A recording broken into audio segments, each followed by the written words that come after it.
જઈશ અને માસ્ટર્સ મેં ગેટની સ્ટાઇપેન્ડ ઉપર કર્યું. બેઝિકલી મારા ફાધર છે એ કર્મકાંડ કરે છે. મેં પોતે પણ ઘણા લાંબા સમય સુધી કર્મકાંડ કરેલું છે. સોસાયટીએ ફેલિયર ડિક્લેર કરી દીધેલો. મારા રિલેટિવ્સે મને ફેલિયર ડિક્લેર કરી દીધેલો.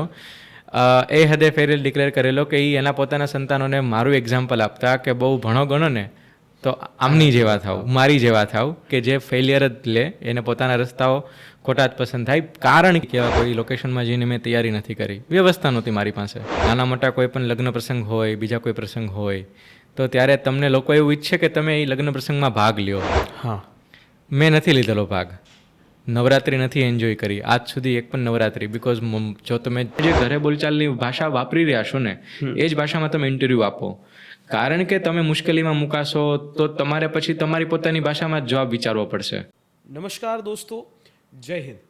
તો દોસ્તો, લક્ષ્યમ એકેડેમી કે જેમના 25,000 સબસ્ક્રાઈબર એ પૂરા થયા અને ત્યાર પછી જેવી રીતે મેં તમને પ્રોમિસ કર્યું હતું એ પ્રકારે કે અમે તમારા સામે ગુજરાતના એવા ટેલેન્ટ્સ છે એ અમે રજૂ કરશું, એવા ઓફિસર્સ રજૂ કરશું કે જેનાથી તમે ઇન્સ્પાયર થઈ શકો.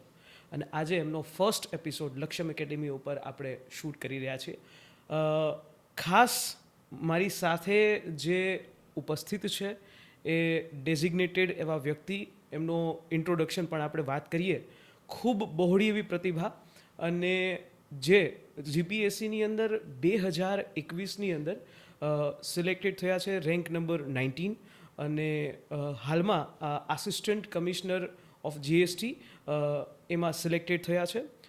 આજે વાત આપણે એ જ કરવી છે કે જીપીએસસી શું છે, કેવી રીતે એક ઓફિસર બને, અને ગુજરાતના એ ગામડામાં બેઠેલો એ વિદ્યાર્થી જે ઓફિસર બનવાનું સપનું જોવે છે એ આ પોડકાસ્ટથી એ એમને ઓફિસર કેમ બનવું, કઈ રીતે બનવું અને કયા ચેલેન્જીસ હોય છે, શું ઓફિસર બને તો મળે છે, બધાને ખબર જ હોય છે. પરંતુ એક ઇન્સ્પાયર, એક પ્રેરણા એ આ પોડકાસ્ટથી જરૂર મળશે. તો દોસ્તો, વાત કરીએ સર સાથે. ખાસ sir, welcome to our podcast, welcome to લક્ષ્ય એકેડેમી. સૌથી પહેલાં આપણે વાત કરીએ કે નીરવ ત્રિવેદી સર, જેમનું નામ નીરવ ત્રિવેદી સર છે. નીરવ ત્રિવેદી સરનું જે મેં તમને ઇન્ટ્રોડક્શન આપ્યું ખૂબ વિશાળ છે અને મારી ટીમે રિસર્ચ એ પણ કર્યું છે, ઘણું બધું રિસર્ચ છે મારી ટીમે કર્યું છે સર.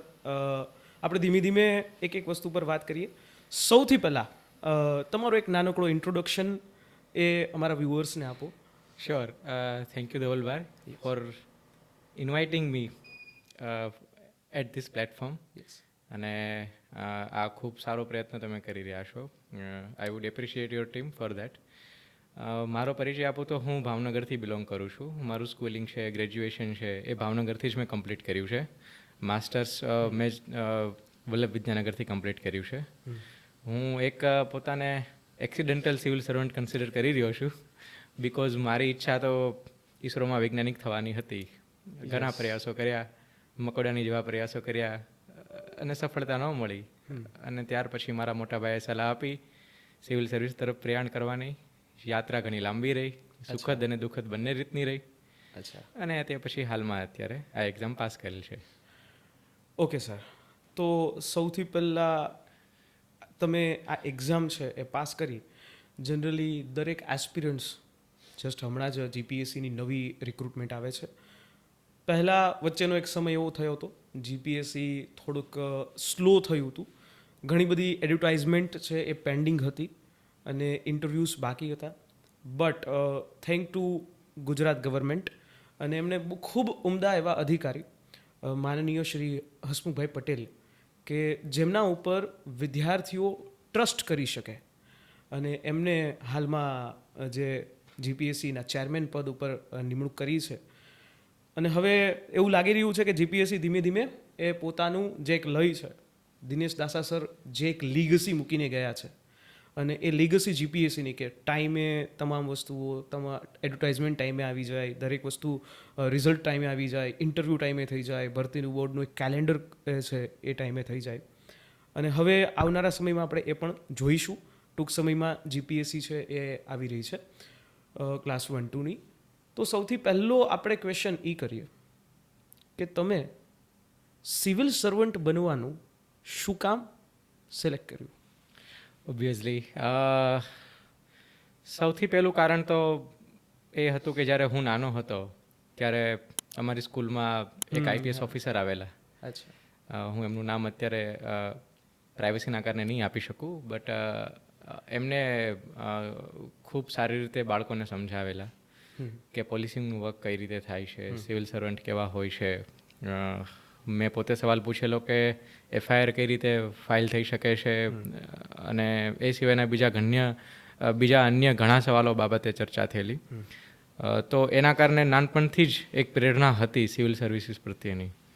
અને આમ છતાં મારું સાયન્સનું બેકગ્રાઉન્ડ હતું અને એજ્યુકેશન બહુ સારું હતું એ ફિલ્ડનું.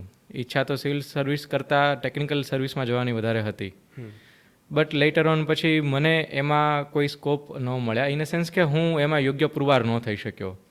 એના લીધે પછી આ બાજુ આવ્યો. મુખ્ય કારણ તો સાથે સાથે આજીવિકા મેળવવાનું જ હતું કે આ એક એવી સર્વિસ છે કે જેમાં તમને સારી એવી આજીવિકા પણ મળે છે અને સાથોસાથ તમને દેશ સેવા કરવાનો ઉમદા તક મળે છે. પ્રાઇવેટ ઓર્ગેનાઇઝેશનમાં તમે એટલી સારી દેશ સેવા ન કરી શકો. આ એક નોબલ પ્રોફેશન છે. તમે કોઈપણ દેશની કોઈપણ સિવિલ સર્વિસીસને કોઈપણ પ્રાઇવેટ ઓર્ગેનાઇઝેશનથી રેપ્લિકેટ નહીં કરી શકો. So this is the best place to be work at for any human being, a best noble cause. Okay. UPSC try કર્યું છે? જી ના, મેં યુપીએસસી ટ્રાય નથી કરેલી. ઓકે.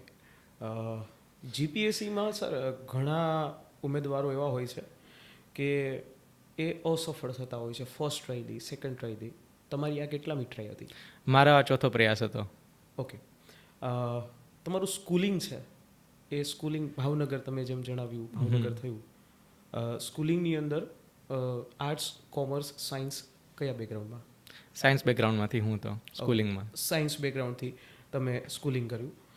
અને સાયન્સ બેકગ્રાઉન્ડની અંદર કોઈ એવો સ્પાર્ક થયો હશે તમને કે સિવિલ સર્વન્ટ બનવું છે? કારણ કે મારી ટીમે એક રિસર્ચ કર્યું કે તમે ઈસરો તરફ પણ જોયું હતું. યસ, બરાબર. તમે ઈસરોમાં પણ સિલેક્ટ થયા હતા એમની એક્ઝામની અંદર. એ શું આખી વાત હતી એ જણાવો. Sure, absolutely. સાયન્ટિફિક માઇન્ડસેટ મારું નાનપણથી હતું. મારા પપ્પા એવું માને છે કે હું પ્રિન્ટર જે સ્પીડે પ્રિન્ટ કરે એટલી સ્પીડે હું ગણિતના જે એક્ઝામ્પલ હોય એ સોલ્વ કરતો. નાનપણથી એ બાજુનો ઝુકાવ વધારે હતો. નેચરલ ચાઇલ્ડ પ્રોડિજી હતો, સ્કૂલ ટોપર હતો, કોલેજ ટોપર હતો. મેં જીઈસી ભાવનગરમાંથી ગ્રેજ્યુએશન કમ્પ્લીટ કર્યું તો મારો જે સીજીપીએ છે સ્કોર, ફાઇનલ યરનો સ્કોરમાં મને 10/10 એસપીઆઈ છે. સો એ સ્કોર છે એ આજ સુધી જીઈસી ભાવનગરમાં એ સીજીપીએ ઈસી બ્રાન્ચમાં રેપ્લિકેટ નથી થયો, even after completing my 10 year of education there. So એ યાત્રામાં મને એવું જ હતું કે હું ટેકનિકલ ફિલ્ડ તરફ જ જઈશ. અને માસ્ટર્સ મેં ગેટની સ્ટાઇપેન્ડ ઉપર કર્યું. બેઝિકલી મારા ફાધર છે એ કર્મકાંડ કરે છે. મેં પોતે પણ ઘણા લાંબા સમય સુધી કર્મકાંડ કરેલું છે. ગવર્મેન્ટ એન્જિનિયરિંગ કોલેજમાં ભણ્યો તો ફીઝ નોમિનલ હતી એટલે ભણી શક્યો. માસ્ટર્સ કરું તો ફીઝની વ્યવસ્થા નહોતી તો સ્ટાઇપેન્ડ ગેટ ક્લિયર કરેલી during my graduation. Before I complete the graduation I have cleared that gate examination such that I may get a scholarship to complete my masters from the central government. Okay. So then મને દર મહિને 12,400નું stipend મળતું, જેના લીધે હું જે માસ્ટર્સની fees pay કરી શક્યો, જે હોસ્ટેલની ફીસ હતી એ પે કરી શક્યો. અને ધેન પછી મને એવું હતું કે જે મેં સરકારી ખર્ચે ભણ્યો છું તો એ સરકારને થોડું રિટર્ન કરીએ. જે સોસાયટીએ મને ડેવલપ કરવા માટે કન્ટ્રીબ્યુટ કર્યું છે એ સોસાયટીને હું રિટર્ન બેક કરું. તો એટલા માટે મને ત્યારે સારામાં સારી ઓપોર્ચ્યુનિટી ઈસરો લાગેલી, because I was very good in technical background. Definitely. As I've said that. સો ઈસરો માટે મેં ટ્રાય શરૂ કરેલી. મારા ગ્રાન્ડફાધરની બર્નિંગ ડિઝાયર હતી. મેં એમને જ્યારે એમના અંતિમ દિવસો હતા ત્યારે મેં એમને પ્રોમિસ આપેલું કે હું ઈસરો સાયન્ટિસ્ટ બનીશ. So that was his burning desire and that would ultimately be my burning desire for that thing. So મેં ઈસરો માટે બહુ પ્રયાસ કર્યા. ઇન્ટર્નશીપમાં સિલેક્ટ થયેલો, બટ સ્ટાઇપેન્ડ મળતું હતું એટલે જોઈન ન કરી શક્યો. Then continuous year by year every ISRO માટે હું પ્રિપેર્ડ થાવ. 3 વાર ઇન્ટરવ્યૂ મને આવ્યા અને એકવાર ઇન્ટરવ્યૂમાં વેઇટિંગ લિસ્ટ માટે પણ સિલેક્શન થયું. બટ એ 4-5 વર્ષની યાત્રામાં એ સફળતા મને ન મળી. હું કદાચ એમને લાયક નહોતો, મારી કદાચ ત્રુટિઓ હતી જે હું સ્વીકારું છું. સો એના લીધે પછી મને મારા મોટા ભાઈએ સલાહ આપી કે જો મારું એજ્યુકેશન સારું હોય, મારી કોમ્પ્રિહેન્શન સ્કિલ થોડી સારી હોય, તો ફક્ત ટેકનિકલ ફિલ્ડથી જ દેશ સેવા થાય એવું નથી, બીજી પણ ફિલ્ડ છે. And that's why I move to that field. But yes, ISRO is very much close to my heart.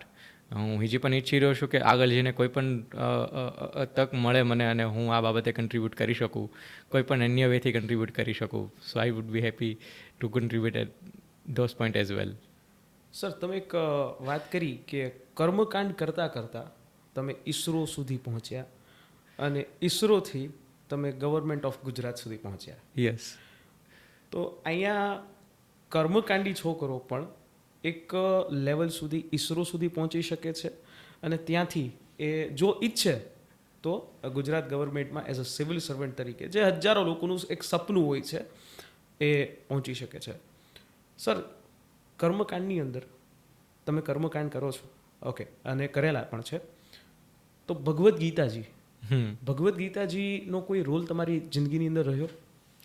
હા, ઘણો બધો. ગીતામાં 7મો અધ્યાય છે. 7મા અધ્યાયમાં જ્ઞાન વિજ્ઞાન યોગ છે. જ્ઞાન વિજ્ઞાન યોગનો એક શ્લોક છે. એ વર્ષ છે કે અહમ કૃતસ્ય પ્રભવ પ્રલયસ્થા. શ્રી ભગવાન ઉવાચ અહમ કૃતસ્ય પ્રભવ પ્રલયસ્થા. ભગવાન કહે છે કે જે કાંઈ આ સૃષ્ટિનું સર્જન છે, સૃષ્ટિનો વિનાશ છે, એ હું જ કરું છું. જો ભગવાન વાચ છે એ શબ્દને તમે ઇગ્નોર કરો, એને ખાલી કન્સિડર ન કરો, તો એનો બીજો અર્થ એમ પણ નીકળે કે અહમ એટલે હું પોતે જ મારું ઘડતર કરું છું અને હું પોતે જ મારો પ્રલવ પણ કરું છું. આ બંને હકીકત સાથે જીવન મેં જીવ્યું છે કે જો કોઈ સારી વસ્તુ બને તો એ ભગવાને કર્યું છે એમ માનું છું, અને જો કોઈ ખરાબ વસ્તુ બને તો એ મારા દ્વારા થયેલી છે અને મારે ઇઝીયામાં રેક્ટિફિકેશન કરવાની જરૂર છે, સુધાર લાવવાની જરૂર છે, એ હું માનું છું. કર્મનો સિદ્ધાંત તો એમાં વ્યાપ્ત છે જ. યસ. તો ગુજરાતની અંદર આપણે એક જોઈએ તો જીપીએસસીની અંદર ઓલમોસ્ટ ક્લાસ 1-2ની અંદર 2-2.5 લાખ ફોર્મ ભરાતા હોય છે. દરેક ઉમેદવાર એમના દિલની અંદર ક્યાંક ને ક્યાંક એવું પડ્યું છે કે મારે ક્લાસ 1-2 બનવું છે, બરાબર. એ આની આખી એક જર્ની, એ જર્નીની અંદર એને પેશન્સ, ધીરજ એ રાખવી પડે છે. જેમ તમે કહ્યું એમ કે 3-4 અટેમ્પ્ટ થયા, તો ગુજરાત તમને આ અટેમ્પ્ટ કરતા હતા, જ્યારે પહેલો અટેમ્પ્ટ, બીજો અટેમ્પ્ટ, ત્રીજો અટેમ્પ્ટ, ચોથો અટેમ્પ્ટ, તો ક્યારેય તમારા મગજમાં એવું ફીલ થયું કે હું છોડી દઉં? કારણ કે જનરલી દરેક લોકો છે એવું વિચાર કરે છે કે હું છોડી દઉં. 4 અટેમ્પ્ટ કરે અને ત્રીજો અટેમ્પ્ટ કરે તો પછી એમ થતું હોય કે નહીં યાર, મારાથી નહીં થાય. Let me convey you my harsh reality. Yes. સચ ધેટ કે બીજા એસ્પિરન્ટ્સને પણ આ બાબતનો ખ્યાલ આવે અને બીજા સામાન્ય નાગરિકોને પણ ખ્યાલ આવે કે કોઈ પણ એક એસ્પિરન્ટ હોય છે એ કેટલા ટર્મોઇલમાંથી પસાર થાય છે. હું ખાલી મારું જ એક્ઝામ્પલ આપીશ. હું 2016માં ગવર્મેન્ટ એન્જિનિયરિંગ કોલેજમાં આસિસ્ટન્ટ પ્રોફેસર તરીકે જોઈન થયેલો, જે એક કોન્ટ્રાક્ટ આધારિત જોબ હતી. ત્યાર પછી મારી ઈચ્છા હતી કે હું ઈસરોની પ્રિપરેશન કરું અને એના માટે મેં જોબ લેફ્ટ કરેલી. ઓકે. સો એ પહેલાં હું એકચ્યુઅલી સ્પીપા સુરતનો કેન્ડિડેટ રહી ચૂક્યો છું. 2016માં જ મેં જાન્યુઆરીથી લઈને જૂન સુધી સ્પીપામાં પણ મેં ટ્રેનિંગ મેં લીધેલી છે, તૈયારી કરેલી છે. So after I return to home just to prepare for the civil service and for the any kind of competitive examination, let's say that. તો એ પછી જ્યારે નિષ્ફળતાઓ વધી ગયેલી ને, તો ત્યારે છે ને મને સોસાયટીએ ફેલિયર ડિક્લેર કરી દીધેલો. મારા રિલેટિવ્સે મને ફેલિયર ડિક્લેર કરી દીધેલો. એ હદે ફેલિયર ડિક્લેર કરેલો કે એ એના પોતાના સંતાનોને મારું એક્ઝામ્પલ આપતા કે બહુ ભણો ગણો ને તો આમની જેવા થાવ, મારી જેવા થાવ, કે જે ફેલિયર જ લે, એને પોતાના રસ્તાઓ ખોટા જ પસંદ થાય. કારણ કે એમનું સોસાયટીનું રેશનલ એવું હતું કે એક જોબ મૂકીને કોઈ તૈયારી કરે અને પછી એમાં સમય વધારે વેડફે, ખાસ કરીને પોતાની જવાનીનો 23થી લઈને 28 વર્ષ સુધીનો સમય, કે જેમાં સામાન્ય મા બાપ એવું ઈચ્છતા હોય, સામાન્ય બીજા બધા પરિવારના લોકો એવું ઈચ્છતા હોય કે છોકરો સેટલ થઈ જાય. તો આ કિસ્સામાં ખાલી મારા પેરેન્ટ્સને જ ખબર હતું અને એમનો હંમેશા સપોર્ટ હતો, પણ એ સિવાયની સોસાયટીના દરેક મેમ્બરનો એવો જ ઓપિનિયન બિલ્ડ થયેલો કે હું એક ફેલિયર છું. અને એ બહુ કઠિન સમય હતો મારા માટે. હા, મને સુસાઇડલ થોટ પણ ક્યારેક આવેલા છે. That's harsh reality. I want limit my words to date, કે હું ક્યારેક પોતાની જાતને રૂમમાં એકલો સ્લેપ પણ કરતો કે you can't commit those kind of mistakes in the preparation or in the examination. Suppose જો હું કોઈ મેઇન્સનો કોઈ પેપર કમ્પ્લીટ નથી કરી શકતો, તો એ બહુ ધૃણાસ્પદ જે ફિલિંગ હતી મારા માટે. અને જ્યારે હું ટોપર રહી ચૂકેલો અને એક સારા એજ્યુકેશન પછી પણ જો તમે ફેલિયર જોઈ રહ્યા હો, તો એ ફેલિયર સહન કરવી બહુ ડિફિકલ્ટ હોય છે. અને હું બીજા બધા ફેલો એસ્પિરન્ટની પણ આ લાગણી બહુ વ્યવસ્થિત સમજી શકું છું. સોસાયટીનું પ્રેશર બહુ અઘરું છે આ કિસ્સાઓમાં. અને લકીલી હું મારા ફેલો એસ્પિરન્ટને સાચા સાબિત કરી શક્યો. પોતાની જાતને તો સાચી સાબિત કરી, પણ જે લોકો અત્યારે પણ હીજી તૈયારી કરી રહ્યા છે અને હીજી પોતાના મનમાં એ દ્રઢ નિશ્ચય સાથે તૈયારી કરી રહ્યા છે કે એ સફળ થશે, તો એ દ્રઢ નિશ્ચયને હું સાચો સાબિત કરી શક્યો, એનો મને આનંદ છે. કે જો હું 4 એટેમ્પ પછી પાસ થઈ શકતો હોઉં, તો પછી બીજા પણ પાસ થઈ શકે છે. જો હું આ પરિસ્થિતિમાંથી ઉપર આવી શકતો હોઉં ને, મારી પાસે કોઈ આવકનો સ્ત્રોત નહોતો. મારા ફાધરને બાયપાસ કરેલું ત્યારે પણ કોઈ આવકનો સ્ત્રોત નહોતો એટ ધેટ ટાઈમ. અને મેં જોબ છોડેલી. So it was very difficult for me, personally, financially, socially. બરોબર છે, એક સ્ટિગ્મા ક્રિએટ થઈ ગયેલો અને મેં એને બ્રેક કરેલું છે. સો યસ, હું ફેલો એસ્પિરન્ટની લાગણી સમજી શકું છું. ડટ્યા રહો, બરોબર છે, અને સફળતા મળશે. કે સ્વામી વિવેકાનંદજીનો બહુ પ્રચલિત એવો એક થોટ કે ઉઠ્યા જાગ્યા ત્યાંથી જ્યાં સુધી સક્સેસ ન મળે ત્યાં સુધી આપણે મંડ્યા રહેવું. ઉઠો, જાગો, અને જ્યાં સુધી સફળતા ન મળે ન થાય ત્યાં સુધી પ્રયત્ન કરતા રહો. સાચી વાત છે. એક્ઝેક્ટલી, કે તમે એ પ્રયત્ન અને અંતે એ પ્રયત્ન જે છે એ તમારો સફળ થાય છે અને એ તમે સફળ કર્યો. સર, સોસાયટીનું પ્રેશરની પણ તમે વાત કરી, ઇલેબરેટ કરશો હજી એની અંદર?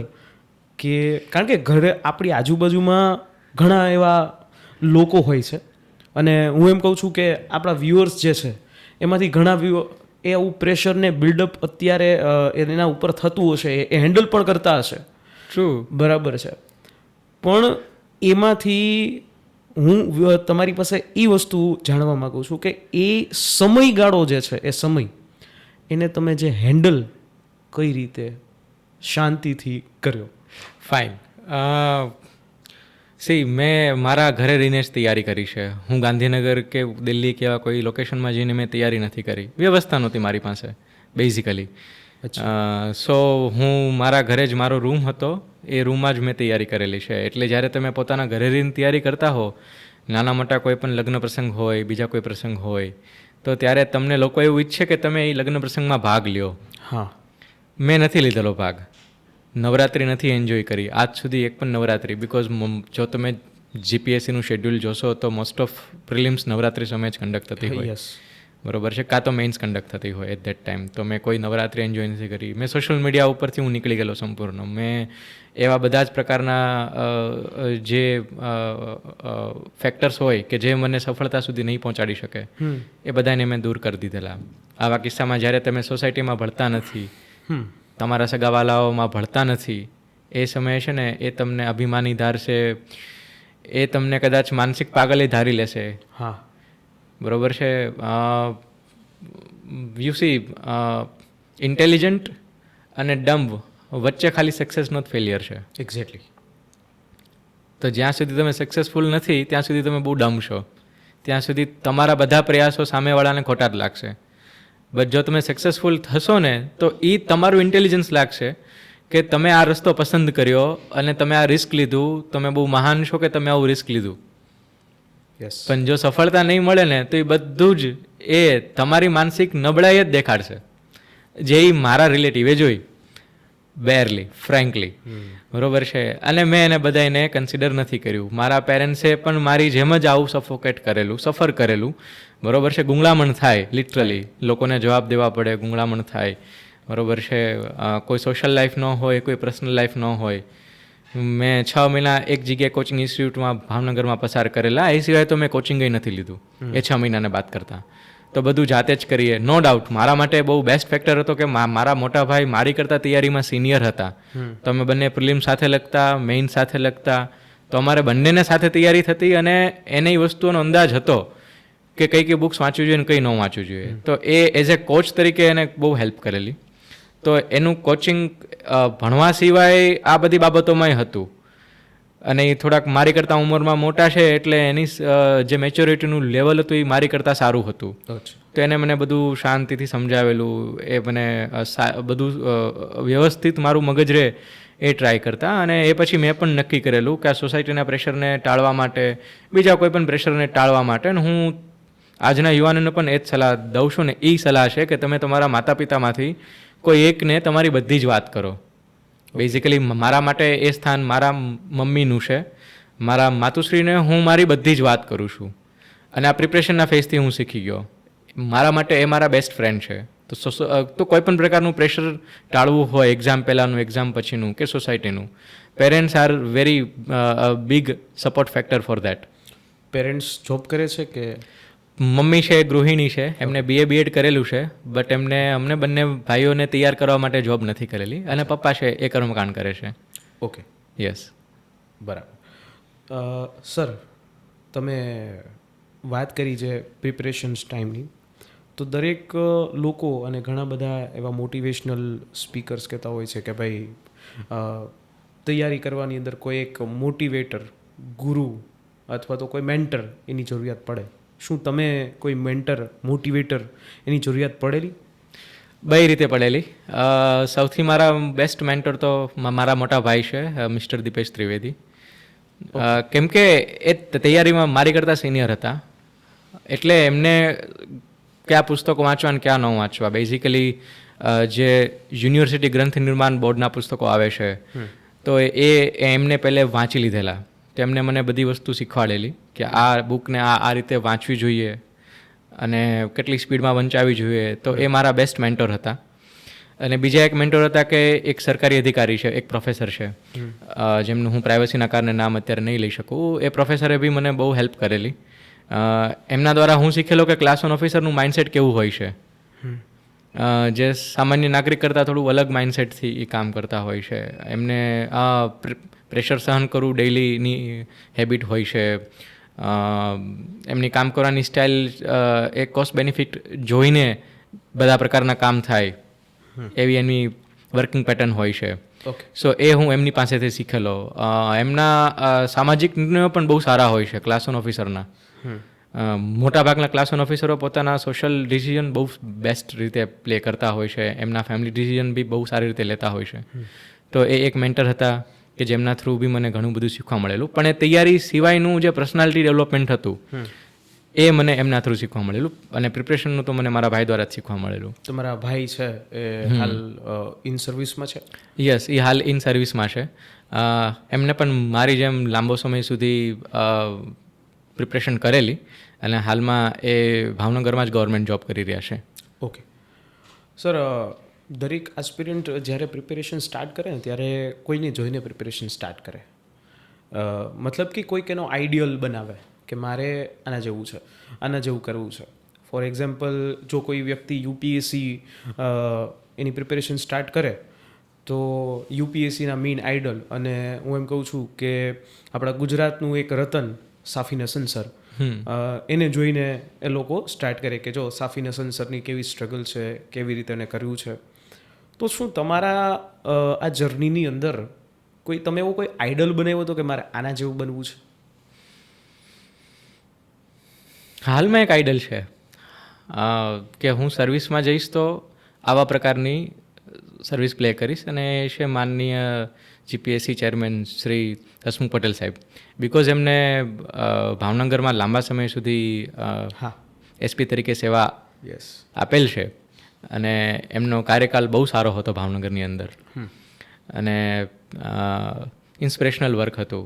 તો એમને હું એક આઇડલ માની રહ્યો છું. અને એ સિવાય એક બીજા એક આઈપીએસ ઓફિસર છે, ડૉક્ટર શ્રી ગિરીશભાઈ પંડ્યા. એ પણ એક કર્મકાંડની બેકગ્રાઉન્ડમાંથી જ બિલોંગ કરે છે.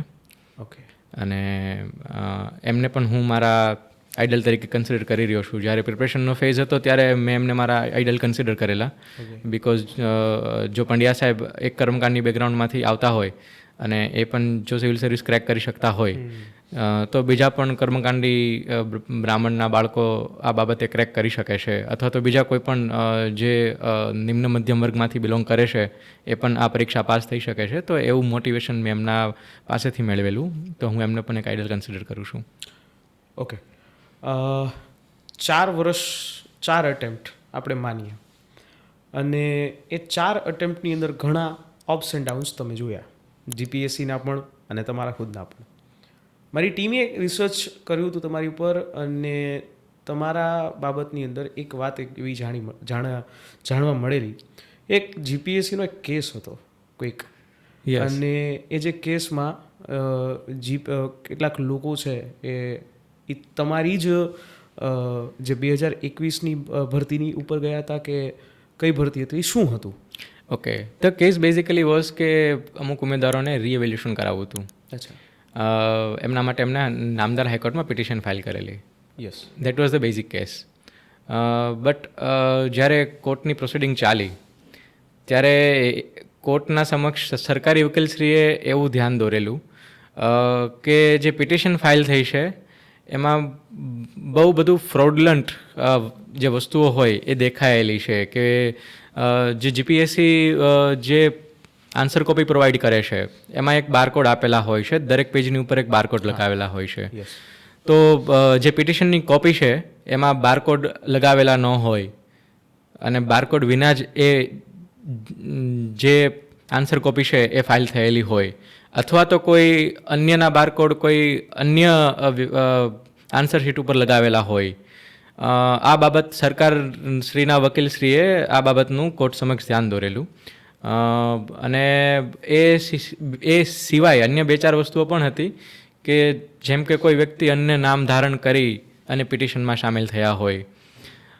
સો એ એક કેસ હતો કે જે નો જે બીજો પક્ષ છે એ આ જે પક્ષ હતો એ પણ લોકો સમક્ષ નથી આવેલો યોગ્ય રીતે.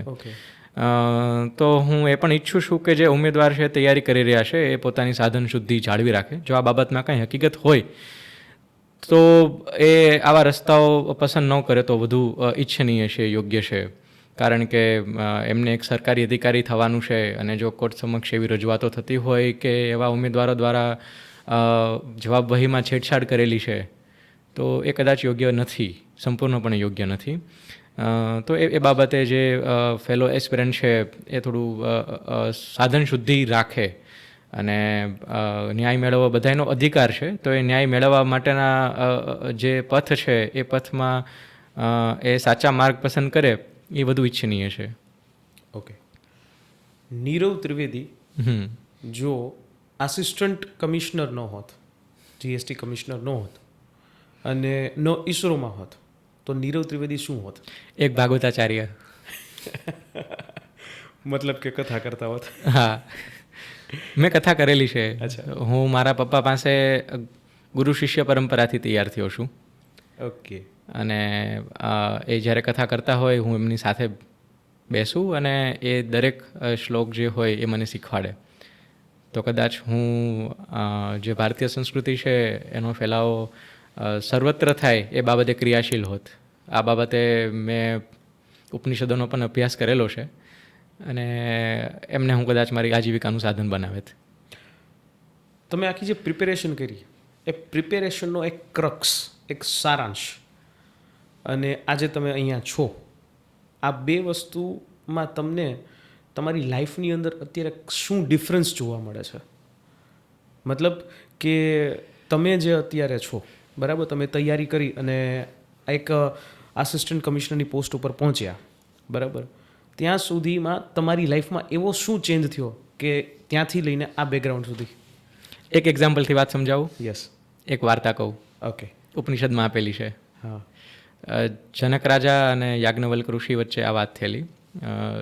જનક રાજાને અચાનક જ એક સપનું આવે છે કે પોતે એક યુદ્ધમાં જાય છે અને એમનું જે રાજ છે એ હારી જાય છે યુદ્ધની અંદર, અને ત્યાર પછી એક ભિક્ષુક બને છે અને ભિક્ષુક થઈને એ બહુ જ કઠિન જીવન પસાર કરી રહ્યા છે. સો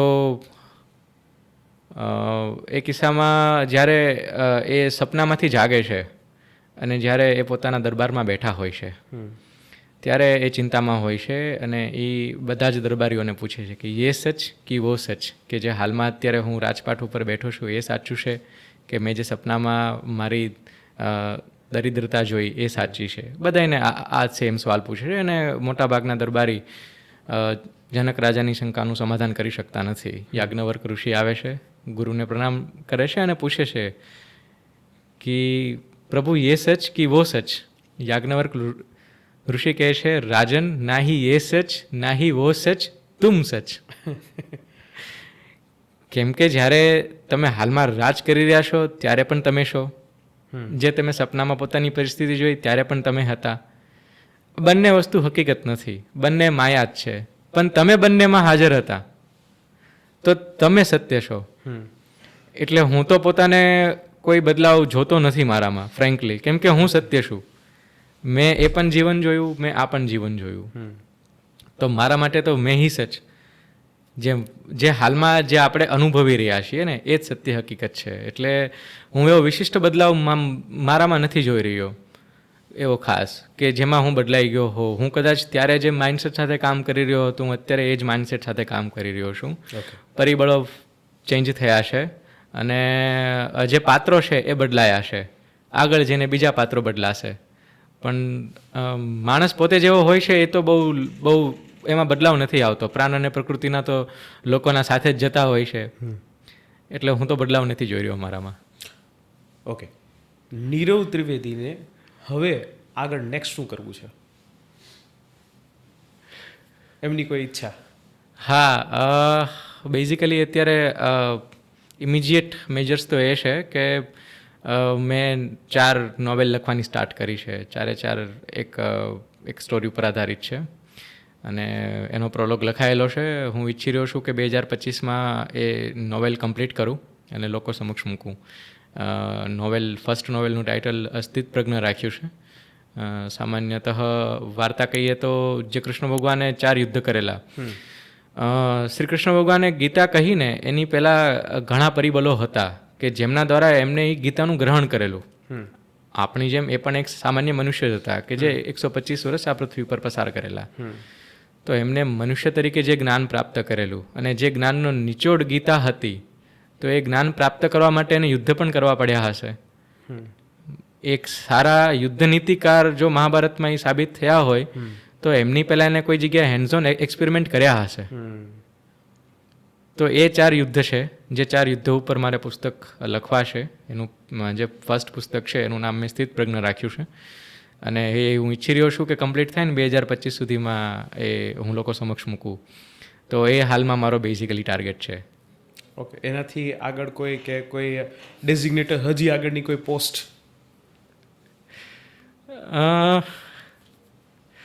છે ઘણા ટાર્ગેટ, બટ એ હાલમાં અત્યારે મારા સુધી સીમિત છે. ઓકે, મેરેજ થઈ ગયા છે? સારા પાત્રની તલાશમાં છું. ઓકે, આઈ હોપ જલ્દી એ સારું પાત્ર તમને મળી જાય, કેમ કે લાઈફની અંદર હવે એક એ ફેઝ પણ જરૂરી હોય છે. ટ્રુ, ડેફિનેટલી, કારણ કે હવે તમારો જે એક સ્ટ્રગલનો ફેઝ છે એ હું એવું માનું છું કે એ પૂરો થયો છે. ના, હવે તો યાત્રાની શરૂઆત થઈ છે.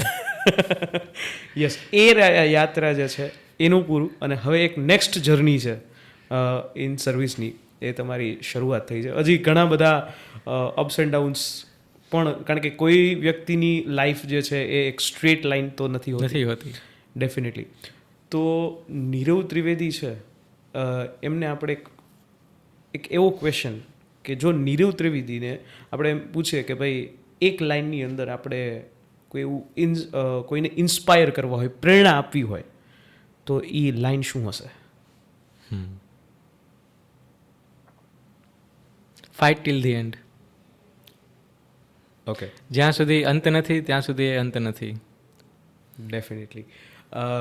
જ્યાં સુધી અંત નથી, જ્યાં સુધી પૂરું નથી થતું, છેલ્લા શ્વાસ સુધી છેલ્લા શ્વાસ સુધી લડવાનું લડવાનું છે. ટ્રુ. ડેફિનેટ. આમાં છે ને સર, મને 12th ફેલ મૂવી લગભગ ગુજરાતના બધા જ લોકોએ, અને એમાંય ખાસ કરીને એસ્પિરન્ટ્સ જેટલા પણ છે બધાએ જોયું જ હોય, અને ક્યાંક ને ક્યાંક એને પોતાની સ્ટોરી સાથે રિલેટ કરતા હોય. એટલે ડેફિનેટલી કે એ મૂવી જે છે ઘણા લોકોને ઇન્સ્પાયર કરતું હોય છે. બરાબર. પણ હવે આપણે મૂવીની વાત કરીએ કે નીરવ ત્રિવેદીને કોઈ મૂવી જે ગમતું હોય એવું. શ્યોર, મને મૂવીઝ જોવી બહુ જ ગમે છે. 2 મૂવીઝ છે જે મને ખાસ ગમે છે. એક છે પડોસન, આઈ થિંક 1968માં આવેલું. શ્રી સુનિલ દત્ત સાહેબ હતા અને શ્રી કિશોર કુમાર સાહેબ હતા. એમનું જે મૂવી હતું એ મને ખાસ ગમે છે. અને બીજું છે ડાર્ક નાઇટ ટ્રાયોલોજી. ઓકે. હાલ જીપીએસસીની અંદર આપણે જો વાત કરીએ બેઝિકલી, તો પ્રિપેરેશન કરવાના ઘણા બધા સોર્સિસ અવેલેબલ છે. શું તમે એ પ્રિપેરેશનમાં કોઈ યુટ્યુબ કે એવું કોઈ ઓનલાઈન મીડિયા એનો યુટિલાઇઝેશન કર્યો છે? હા, સંપૂર્ણ કરેલ છે. કોઈ એક પર્ટિક્યુલર પ્લેટફોર્મ નથી, બટ જે જગ્યાએથી સારી માહિતી ઉપલબ્ધ થતી હોય, બેઝિકલી કોઈ એક ટોપિક છે કે જે કોઈ સારા સોર્સિસમાં અવેલેબલ નથી, તમારે તૈયારી કરવી છે, ગૂગલમાં જઈને હું તો એ ટોપિકનું નામ લખી અને બાજુમાં સ્પેસ આપીને યુપીએસસી ટાઈપ કરી દેતો. એટલે જે પણ સારા સારા ટોપિક હોય એ આવી જતા. હવે તો એઆઈ આવી ગયું છે એટલે મોટાભાગના લોકો એઆઈથી બી તૈયારી કરી રહ્યા છે, અને ત્યાં પણ સારા સારા જવાબ મળી જાય છે. જે કન્ટેન્ટ સારું મળવું જોઈએ એ ત્યાં આગળ અવેલેબલ થઈ જાય છે. તો એમાં ઓનલાઈનમાં પર્ટિક્યુલરલી તે જ સોર્સિસ હતા કે જે મેં ખાસ તૈયાર કરેલા. પણ કોઈ પર્ટિક્યુલર સોર્સ હોય કે કોઈ પર્ટિક્યુલર વેબસાઇટ હોય એવું નથી. જ્યાં જગ્યાએથી જે સારું મળ્યું બધી જગ્યાએથી લઈ લીધું. ઓકે. ઘણીવાર ઘણા ન્યૂઝપેપરમાંથી પણ અમુક એમસીક્યુ નીકળી જાય, તો એ પણ પ્રયાસ કરેલો છે. એટલે બધી જગ્યાએથી આંખ અને કાન ખુલ્લા રાખીને જ તૈયારી કરેલી છે. નીરવ ત્રિવેદીએ વાત કરી કે તમે ભાવનગર, આઈ થિંક ભાવનગરમાં આસિસ્ટન્ટ પ્રોફેસર, ભુજમાં, જીસી ભુજમાં, ભુજની અંદર તમે આસિસ્ટન્ટ પ્રોફેસરની અંદર જોબ કરી. તો શું ભણાવવું ગમે છે? હા, એબ્સોલ્યુટલી. કોઈ પણ સારા વ્યક્તિને ભણાવવું બહુ જ ગમે. આ આપણા ભારતીય સંસ્કૃતિની એક લાક્ષણિકતા છે. ભણવું, ભણાવવું, દાન દેવું, દાન લેવું, આ તો આપણી સંસ્કૃતિ રહી છે. તો એ રીતે મને પણ ભણાવવું બહુ ગમે છે. ઓકે. તમારા લાઈફની અંદર એ સમયમાં કોઈ એવા સ્ટુડન્ટ ખરા કે જે તમને આમ ફેવરિટ સ્ટુડન્ટ? બધા જ ફેવરિટ સ્ટુડન્ટ હતા એ ટાઈમમાં. જીસી ભુજના મોટાભાગના સ્ટુડન્ટ બહુ ફેવરિટ હતા. મને એક મારા મેન્ટરે સલાહ આપેલી કે આપણે આપણું સ્કૂટર હોય ને એ પણ આપણે કોઈ સારા એવા ગેરેજવાળાને સોંપતા હોઈએ કે જેનાથી જેનું રિપેરિંગ છે એમાં કોઈ ખોટ ન રહી જાય. તો આ તો મા બાપે એમના બાળકો જેમનું બહુ મૂલ્ય રતન હોય એ એક શિક્ષકના હાથમાં સોંપ્યું હોય, અને એ શિક્ષકની રોજીરોટી છે. વિદ્યાર્થી છે શિક્ષકની રોજીરોટી છે. તો એ રોજીરોટીની સાથે તો મજાક જરા પણ ન હોય. અને એ જે વિદ્યાર્થીને ભણાવવાના છે તો એ વિદ્યાર્થીમાં ગુરુ શિષ્યની પરંપરા જળવાઈ રહે, સાથે એક મિત્રતાનો સંબંધ પણ બંધાય. એ બંને ખ્યાલ રાખીને જ મેં મારો પ્રોફેસર તરીકેનો ટેન્યુર બજાવેલો. ઓકે. અને મને બહુ મજા આવેલી આ, કેમ કે જ્યારે આપણે પ્રોફેસર હોઈએ, હું 23 હતો at that time. Okay. 23 professor થઈ ગયા હતા, આસિસ્ટન્ટ પ્રોફેસર. યસ. સો મારી સાથેના સ્ટુડન્ટ ઓલમોસ્ટ મારી સરખી ઉંમરના જ હતા, અને એ મારી જવાબદારી પણ હતી કે આટલી યંગ એજમાં એમને ખૂબ તરવરાટ હોય અને એમની પોતાની મેન્ટલ એબિલિટી બહુ સારી હોય આટલી યંગ એજમાં. તો એ સ્ટુડન્ટમાં જે ડાયનેમિસિટી રહેલી છે એને હું વ્યવસ્થિત બહાર લાવવા પ્રયત્ન કરું, એમની સાથે એક મિત્ર તરીકે વાર્તાલાપ કરું. એ બંને કામ મેં બહુ વ્યવસ્થિત બજાવેલા, અને it was very good tenure. મારા માટે એ બહુ પ્રેરણાદાયક હતું કે મને યંગ માઇન્ડ સાથે કામ કરવાનો મોકો મળેલો, યંગ જનરેશન સાથે કામ કરવાનો એટ દેટ ટાઈમ મોકો મળેલો. So I really cherish that time. I actually miss the Bhuj as a place. Bhuj મારા માટે દિલની બહુ નજીકની જગ્યા છે. ભવિષ્યમાં ઈચ્છા છે કે ક્યારેક ભુજ દઈને ફરી પાછું સેટલ થવું. But yes I generally cherish that time. Actually હું જેમના ઘરે રોકાયેલો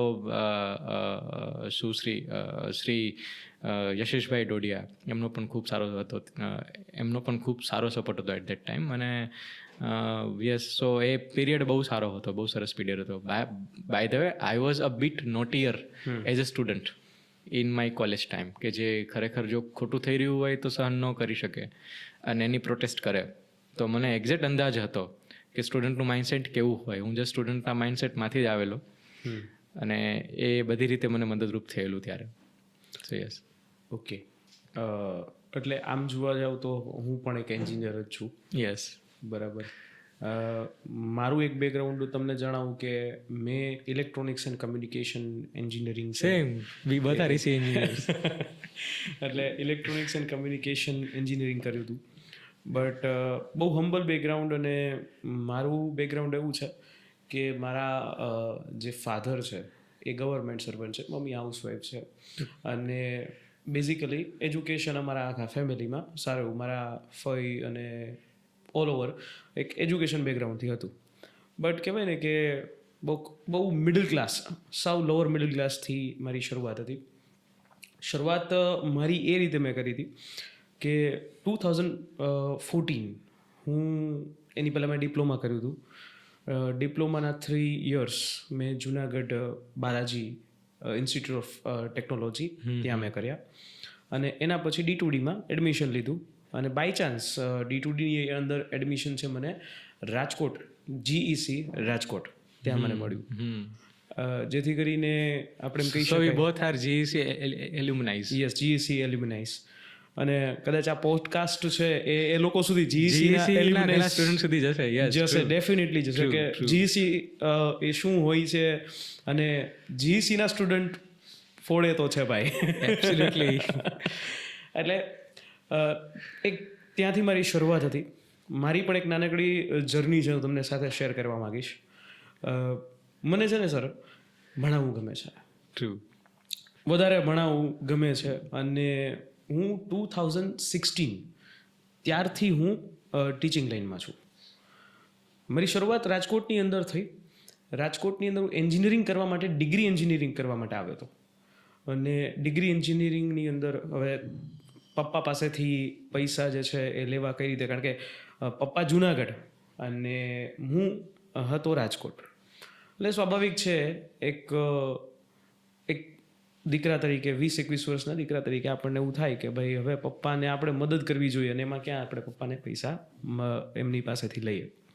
એટલે એક મિત્ર છે, એ મિત્રની સાથે હું ધીમે ધીમે પેલા એના પરિચયમાં આવ્યો. અને મેં ઝેરોક્સની દુકાનમાં કામ કરવાનું શરૂ કર્યું.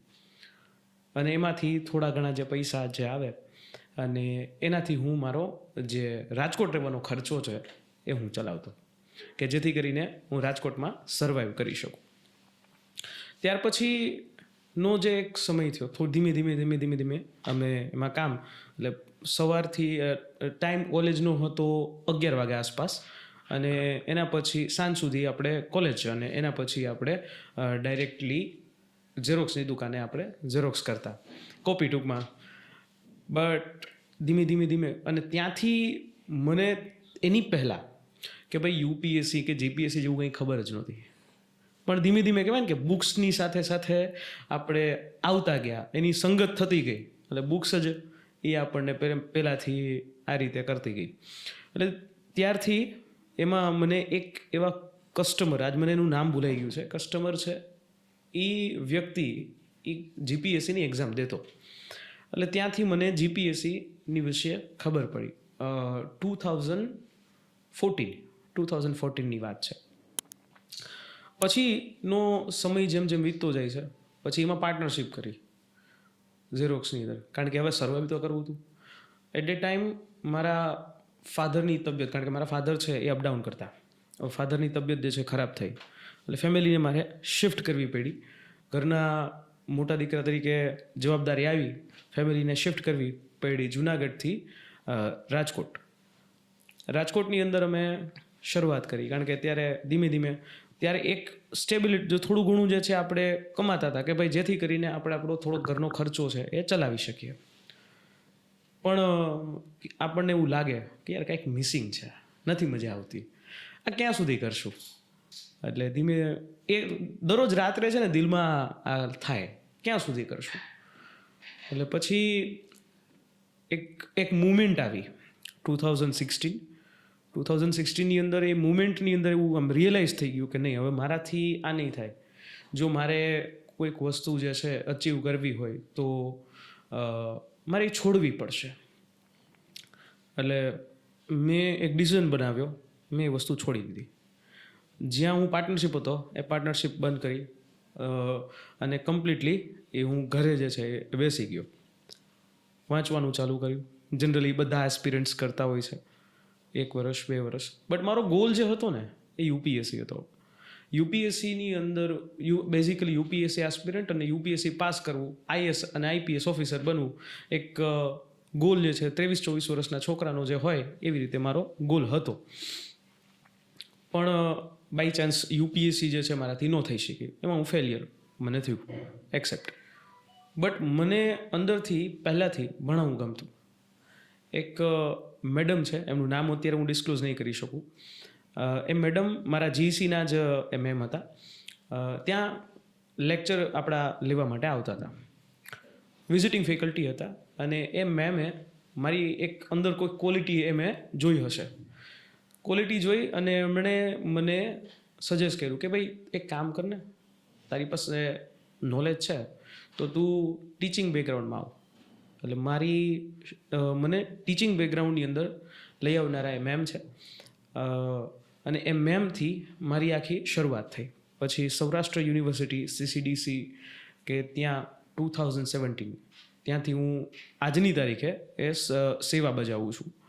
અને એ પ્લેટફોર્મ એવું છે કે જેમની પાસે પૈસા નથી, માત્ર ટોકન ફીના દરે, ટોકન ફી એટલે કે 1000 રૂપિયાના દરે તમામ કોમ્પિટિટિવ એક્ઝામ્સની તૈયારી છે એ કરાવે છે. અને સામે એ ટોકન ફી જે 1000 રૂપિયા છે એની એ લોકો બુક્સ એ આપી દે છે.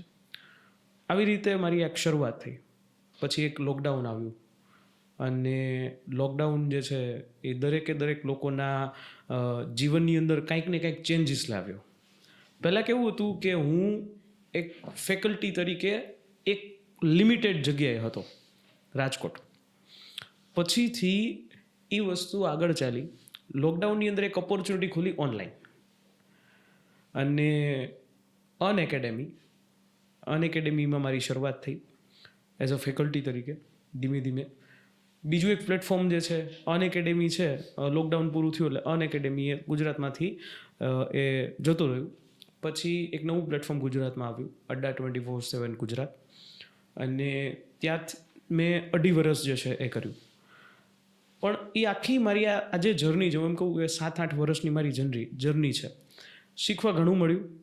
અને મને યાદ છે વિકાસ દિવ્યકીર્તિ સાહેબની એક લાઈન કે કોમ્પિટિટિવ એક્ઝામ્સની જે તૈયારી, યુપીએસસી કે આ જે કોમ્પિટિટિવ એક્ઝામ્સની જે તમે તૈયારી કરો છો એ તમને ફેલ થશો ને તો એ પણ બેરોજગાર નહીં રહ્યો.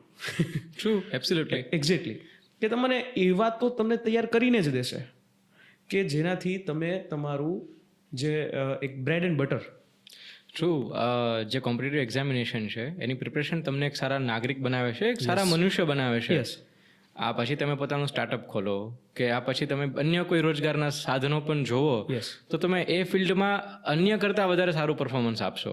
એ તો રિયાલિટી છે, એ તો સ્પષ્ટ દેખાય આવે છે. કેમ કે જે પ્રકારનું વાંચન જરૂરી છે, જે પ્રકારનું માઇન્ડસેટ જરૂરી છે અને જેવી પર્સનાલિટીનું ડેવલપમેન્ટ થઈ રહ્યું છે, તો એ તો બહુ સરસ રીતે થાય છે. જેમ કે રશિયા અને ઇઝરાયલમાં મેન્ડેટરી મિલિટરી ટ્રેનિંગ હોય છે યંગસ્ટર્સ માટે, અને એમના દ્વારા સારા યંગસ્ટર તૈયાર થાય છે. વન કાઇન્ડ ઓફ સિમિલર વેથી કોમ્પિટિટિવ એક્ઝામની પ્રિપરેશન પણ બહુ સારા જ યુથને ક્રિએટ કરે છે. યુથ ક્રિએટ કરે છે.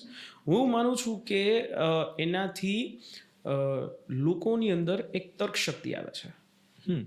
બરાબર, કે એક તર્ક શક્તિ વિચારી શકે છે શું સાચું છે, શું ખોટું છે, ગવર્મેન્ટનો પર્સપેક્ટિવ શું હોય છે એ વિચારી શકે છે. હવે મારે તમને એ પાસેથી એક વસ્તુ એ જાણવી છે, એક સિવિલિયન અને એક સિવિલ સર્વન્ટ, આ બે વચ્ચેનો ડિફરન્સ શું છે? સિવિલિયન છે એમની પાસે બધા અધિકારો છે, જ્યારે સિવિલ સર્વન્ટ છે એમનું કામ છે કે એ અધિકારોનું પાલન વ્યવસ્થિત થઈ શકે. બેઝિકલી બંનેની પર્સનાલિટીમાં ડિફરન્ટ કરીએ ને તો અમુક વસ્તુ સિવિલિયનને એલાઉડ છે જે સિવિલ સર્વન્ટને એલાઉડ નથી. બરોબર છે, કારણ કે સિવિલિયન છે એ એકચ્યુઅલી લોકશાહીના હાર્દમાં રહેલા છે. They are the ultimate authority. એમના જ રિપ્રેઝેન્ટેટિવ છે જે કાયદાનું ઘડતર કરે છે. જ્યારે સિવિલ સર્વન્ટ છે એમના નામમાં જ સર્વિસીસ આવે છે, એટલે એમનું કામ છે કે સિવિલિયનને સર્વ કરવાનું. તો બંનેના માઇન્ડસેટમાં બહુ ફરક છે. સિવિલિયન પોતાનો ગુસ્સો પ્રોટેસ્ટ દ્વારા પ્રદર્શિત કરી શકે, સિવિલ સર્વન્ટ પોતાનો ગુસ્સો પ્રોટેસ્ટ દ્વારા પ્રદર્શિત ન કરી શકે. એને ગુસ્સો કરવો એલાઉડ નથી, એમ કારણ કે એમનું કામ સર્વિસ આપવાનું છે. તો સર્વિસ આપનાર છે એમને પોતાનું પ્રોફેશનલિઝમ હંમેશા જાળવવું જ પડે. This is a best profession. Okay. So એક પ્રોફેશનલ છે જે સર્વિસ આપી રહ્યો છે, અને એક છે કે જેના માટે બધી સર્વિસીસનું ઘડતર થઈ રહ્યું છે, જેમને સર્વ કરવા માટે. તો એક છે હાયર ઓર્ડરમાં છે, ધેટ ઇઝ સિવિલિયન, અને એક છે એમને સર્વ કરી રહ્યા છે, that is civil servant. Okay. પોડકાસ્ટની અંદર વ્યુઅર્સ છે એ જીપીએસસી રિલેટેડ તો આપણો વ્યુઅર્સ છે, તો એ જાણવા માગશે કે તમે મેઇન્સની તૈયારી એ કેવી રીતે કરી, ક્યાંથી કરી? ભાવનગરથી જ કરેલી. મેં અને મારા મોટા ભાઈએ બંને જોડે જ તૈયારી કરી. અને મેઇન્સ માટે કેવું છે, ઇટ ઇઝ લાઈક ઇન્ટરવ્યૂ જેવો જ પર્સનાલિટી ટેસ્ટ છે. મેં 4 મેઇન્સ લખી અને એનો નિચોડ એ હતો કે એક બાઉન્ડેડ વેમાં તૈયારી થવી જોઈએ. માંગ્યા મુજબનું જ તૈયાર થવું જોઈએ, માંગ્યા મુજબનો જ જવાબ લખાવવો જોઈએ. જે સવાલ પૂછાયો છે એમાં અન્યત્ર વસ્તુ ન લખાવી જોઈએ. હું એક્ઝામ્પલ આપીને કહું, સિંધુ ખીણની સંસ્કૃતિમાં એમની આર્થિક અને સામાજિક બાબતો પૂછાયેલી હોય, બરોબર છે, તો એમાં એ સિવાયની અન્ય બાબતનો સમાવેશ કરવો જરૂરી નથી. તો એ એક બાઉન્ડેડ તૈયારી થવી જોઈએ. તો that is called mains. Mains છે એ પણ તમારી પર્સનાલિટી જજ કરી લેશે. તમે કેટલા બોલ્ડ છો, કેટલા ડરીને જવાબ લખો છો, જવાબ લખવામાં શું તમે સાતત્યતા જાળવો છો કે નથી જાળવતા, પ્રોઝ અને કોન્સ બંને લખી રહ્યા છો કે નથી લખી રહ્યા, બંને બાજુનું વિચારવા જોઈએ. તમે કોઈ પણ એક નિર્ણય લેવાવો હોય તો જે જગ્યાએ એવું પૂછ્યું હોય કે ઉમેદવારે પોતાનો મત જણાવવાનો છે, એ જગ્યાએ ઉમેદવારે અંતમાં પોતાનો એક તાર્કિક મત રજૂ કરવો જરૂરી છે. ત્યાં આગળ કન્ક્લુઝનમાં ડિપ્લોમેટિક આન્સર યોગ્ય નથી. તો મેઇન્સ પણ એક પ્રકારે પર્સનાલિટી ટેસ્ટ જ છે. જીપીએસસીની અંદર એક વાત ઘણા બધા સ્ટુડન્ટ્સ જે તૈયારી કરનારા એના મનમાં હોય છે કે પ્રિલિમ્સની તૈયારી પહેલાં કરવી કે મેઇન્સની? બંને તૈયારીનો કોઈ ડિફરન્સ રાખવો જ ન જોઈએ.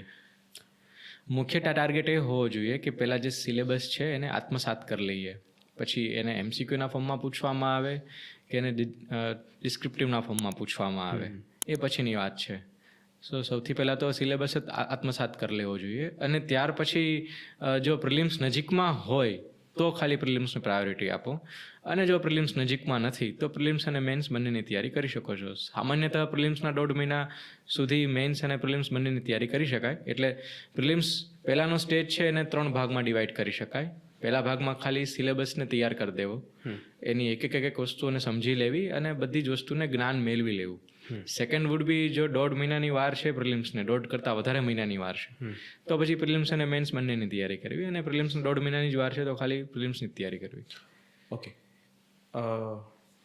તમને સિલેબસ પૂરો કરતાં કેટલો સમય લાગ્યો હતો? Okay, yes, 6 month. Yes, complete કરતાં 6 મંથ જેવું થયેલું, 6 મહિના થયેલું. ફર્સ્ટ ટાઈમ હતો ત્યારે. ઓકે, 6 મંથ જે છે એ તમે કર્યું, પછી રિવિઝન? પછી રિવિઝન જ છે, અને પછી રિવિઝન જ હોવું જોઈએ. પછી 2 વસ્તુ થશે, કાં તો રિવિઝન છે અને કાં તો તમે કંઈક વેલ્યુ એડિશન કરી રહ્યા છો, જે કરંટમાં કોઈ ઇવેન્ટ થાય છે એમનું છે, કે પછી એક્ઝામ પેટર્નમાં ચેન્જીસ આવી રહ્યા છે એ છે. તો એ એક ડાયનેમિક પોર્શન થયો, બાકીનો સ્ટેટિક પોર્શન છે. તો એ સ્ટેટિક પોર્શનનું તો રિવિઝન જ થવું જોઈએ. જો રિવિઝન જ્યારે ફર્સ્ટ ટાઈમ તૈયારી કરી જ રહ્યા છો ને, ત્યારે એવી જ કરો કે ફરી વાર તો રિવિઝન જ કરવાનું છે. ઓકે. નહીતર પછી બધી વખતે તમારે એકડે એકથી શરૂઆત કરવી પડશે. ઓકે. ઇન્ટરવ્યૂ કેટલા આપ્યા લાઈફમાં? 2 ઇસરો, 1-2 પ્રોફેસર માટેના, અને એક જીપીએસસીનું ઇન્ટરવ્યૂ. સો 5 કે 6 ઇન્ટરવ્યૂ આપેલા છે. ઓકે, જીપીએસસીમાં ટોટલ એક ઇન્ટરવ્યૂ આપ્યું. એક ઇન્ટરવ્યૂ આપેલું છે. ઓકે, બટ બીજા બધા ઇન્ટરવ્યૂ હતા એ ક્લાસ 1 ઓફિસરના જ હતા, એટલે ઓલમોસ્ટ એમની સિમિલર જેવા જ હતા. ઓકે, ઇન્ટરવ્યૂનો એક્સપિરિયન્સ કેવો રહ્યો અને કયું બોર્ડ હતું?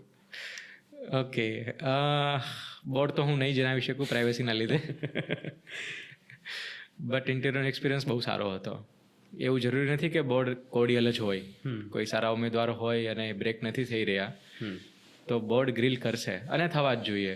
કોઈ સારા ઉમેદવાર છે એમને ચકાસવા કઈ રીતે કે એ બ્રેક થશે કે નહીં થાય, પ્રેશર સહન કરશે કે નહીં કરે. તો એ છે કે અત્યારે પ્રેશર નથી લઈ રહ્યા ને તો પ્રેશર આપીએ, ઇન્ટરવ્યૂમાં પ્રેશર આપીએ અને લેટ સી કે એ બ્રેક થાય છે કે નથી થતા. તો આવો અનુભવ મને એકવાર ઇસરો ઇન્ટરવ્યૂમાં થઈ ગયેલો કે જ્યાં આગળ કોઈ એક સવાલ પૂછતી વખતે સવાલનું મિસપ્રોનાઉન્સિએશન કરવામાં આવે, રિયલ ટાઈમ ઓપરેટિંગ સિસ્ટમને થોડા મિસપ્રોનાઉન્સિએશન સાથે પ્રોનાઉન્સ કરવામાં આવે. તો આવું ગ્રેલિંગ મારે 1-2 વાર થઈ ગયેલું પહેલાં. સો મને અંદાજ હતો પરિસ્થિતિનો કે હંમેશા કોડિયલ બોર્ડ આવે એવું જરૂરી નથી, અને કદાચ એવું જ મારી યારે જીપીએસસીના ઇન્ટરવ્યૂમાં થયેલું. ત્યાં આગળ ઘણી તાર્કિક વાતો થયેલી, ઘણી ચર્ચાઓ થયેલી ઇન્ટરવ્યુઅર અને મારા વચ્ચે, અને ઇટ વોઝ વેરી ગુડ.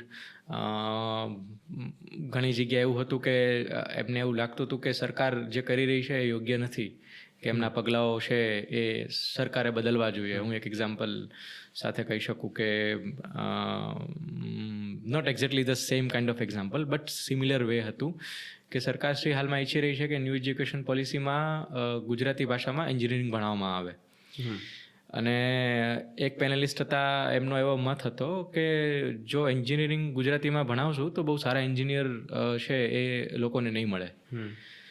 અને એમની ઈચ્છા એવી હતી કે તો એ પ્રમાણે તો એક કોર્સ છે જે ગુજરાતીમાં ચાલી રહ્યો છે એ બંધ કરી દેવો જોઈએ, કેમ કે સારા એન્જિનિયર નહીં મળે. અને મને આ વાત છે એની સાથે હું સહમત નહોતો, અને મેં એમને મારા તર્ક પણ દીધેલા કે ઈસરો છે જ્યાંનો મને અનુભવ હતો ત્યાં આગળ હિન્દીમાં પણ ઇન્ટરવ્યૂ આપી શકો છો, એક્ઝામ આપી શકો છો, અને ત્યાં આગળ હિન્દી ભાષાને પ્રમોટ કરવા માટે એક ડેડિકેટેડ સેલ પણ કાર્યરત છે. તો દેશની બહુ સારી ટેકનિકલ ઓર્ગેનાઇઝેશન હોય એ રિજનલ લેંગ્વેજને પ્રમોટ કરી રહી હોય તો એનો અર્થ એ થયો કે રિજનલ લેંગ્વેજમાં તમે એજ્યુકેશન આપી શકો છો. Education is just a tool. એક મિથ બની છે કે જીપીએસસીનું ઇન્ટરવ્યૂ એ આપણે ઇંગ્લિશમાં આપવું જોઈએ. મેં તો ગુજરાતીમાં આપેલું. એક્ઝેક્ટલી. એટલે હું એ મિથને જ ક્લિયર કરવા માંગુ છું. બંને પ્રકારની મિથ છે ને. બીજા ઉમેદવારો પણ પૂછી રહ્યા છે કે તમે જવાબ ગુજરાતીમાં લખો છો કે અંગ્રેજીમાં લખો છો. એ પણ એક પ્રકારનો કન્ફ્યુઝન લોકોમાં છે, ડાઉટ છે લોકોમાં. ડાઉટ છે. અને ઇન્ટરવ્યૂ માટે પણ ડાઉટ છે. ઇન્ટરવ્યૂ માટેનું બેઝિક વસ્તુ છે કે તમે જે ઘરે બોલચાલની ભાષા વાપરી રહ્યા છો ને એ જ ભાષામાં તમે ઇન્ટરવ્યૂ આપો. કારણ કે તમે મુશ્કેલીમાં મુકાશો તો તમારે પછી તમારી પોતાની ભાષામાં જ જવાબ વિચારવો પડશે.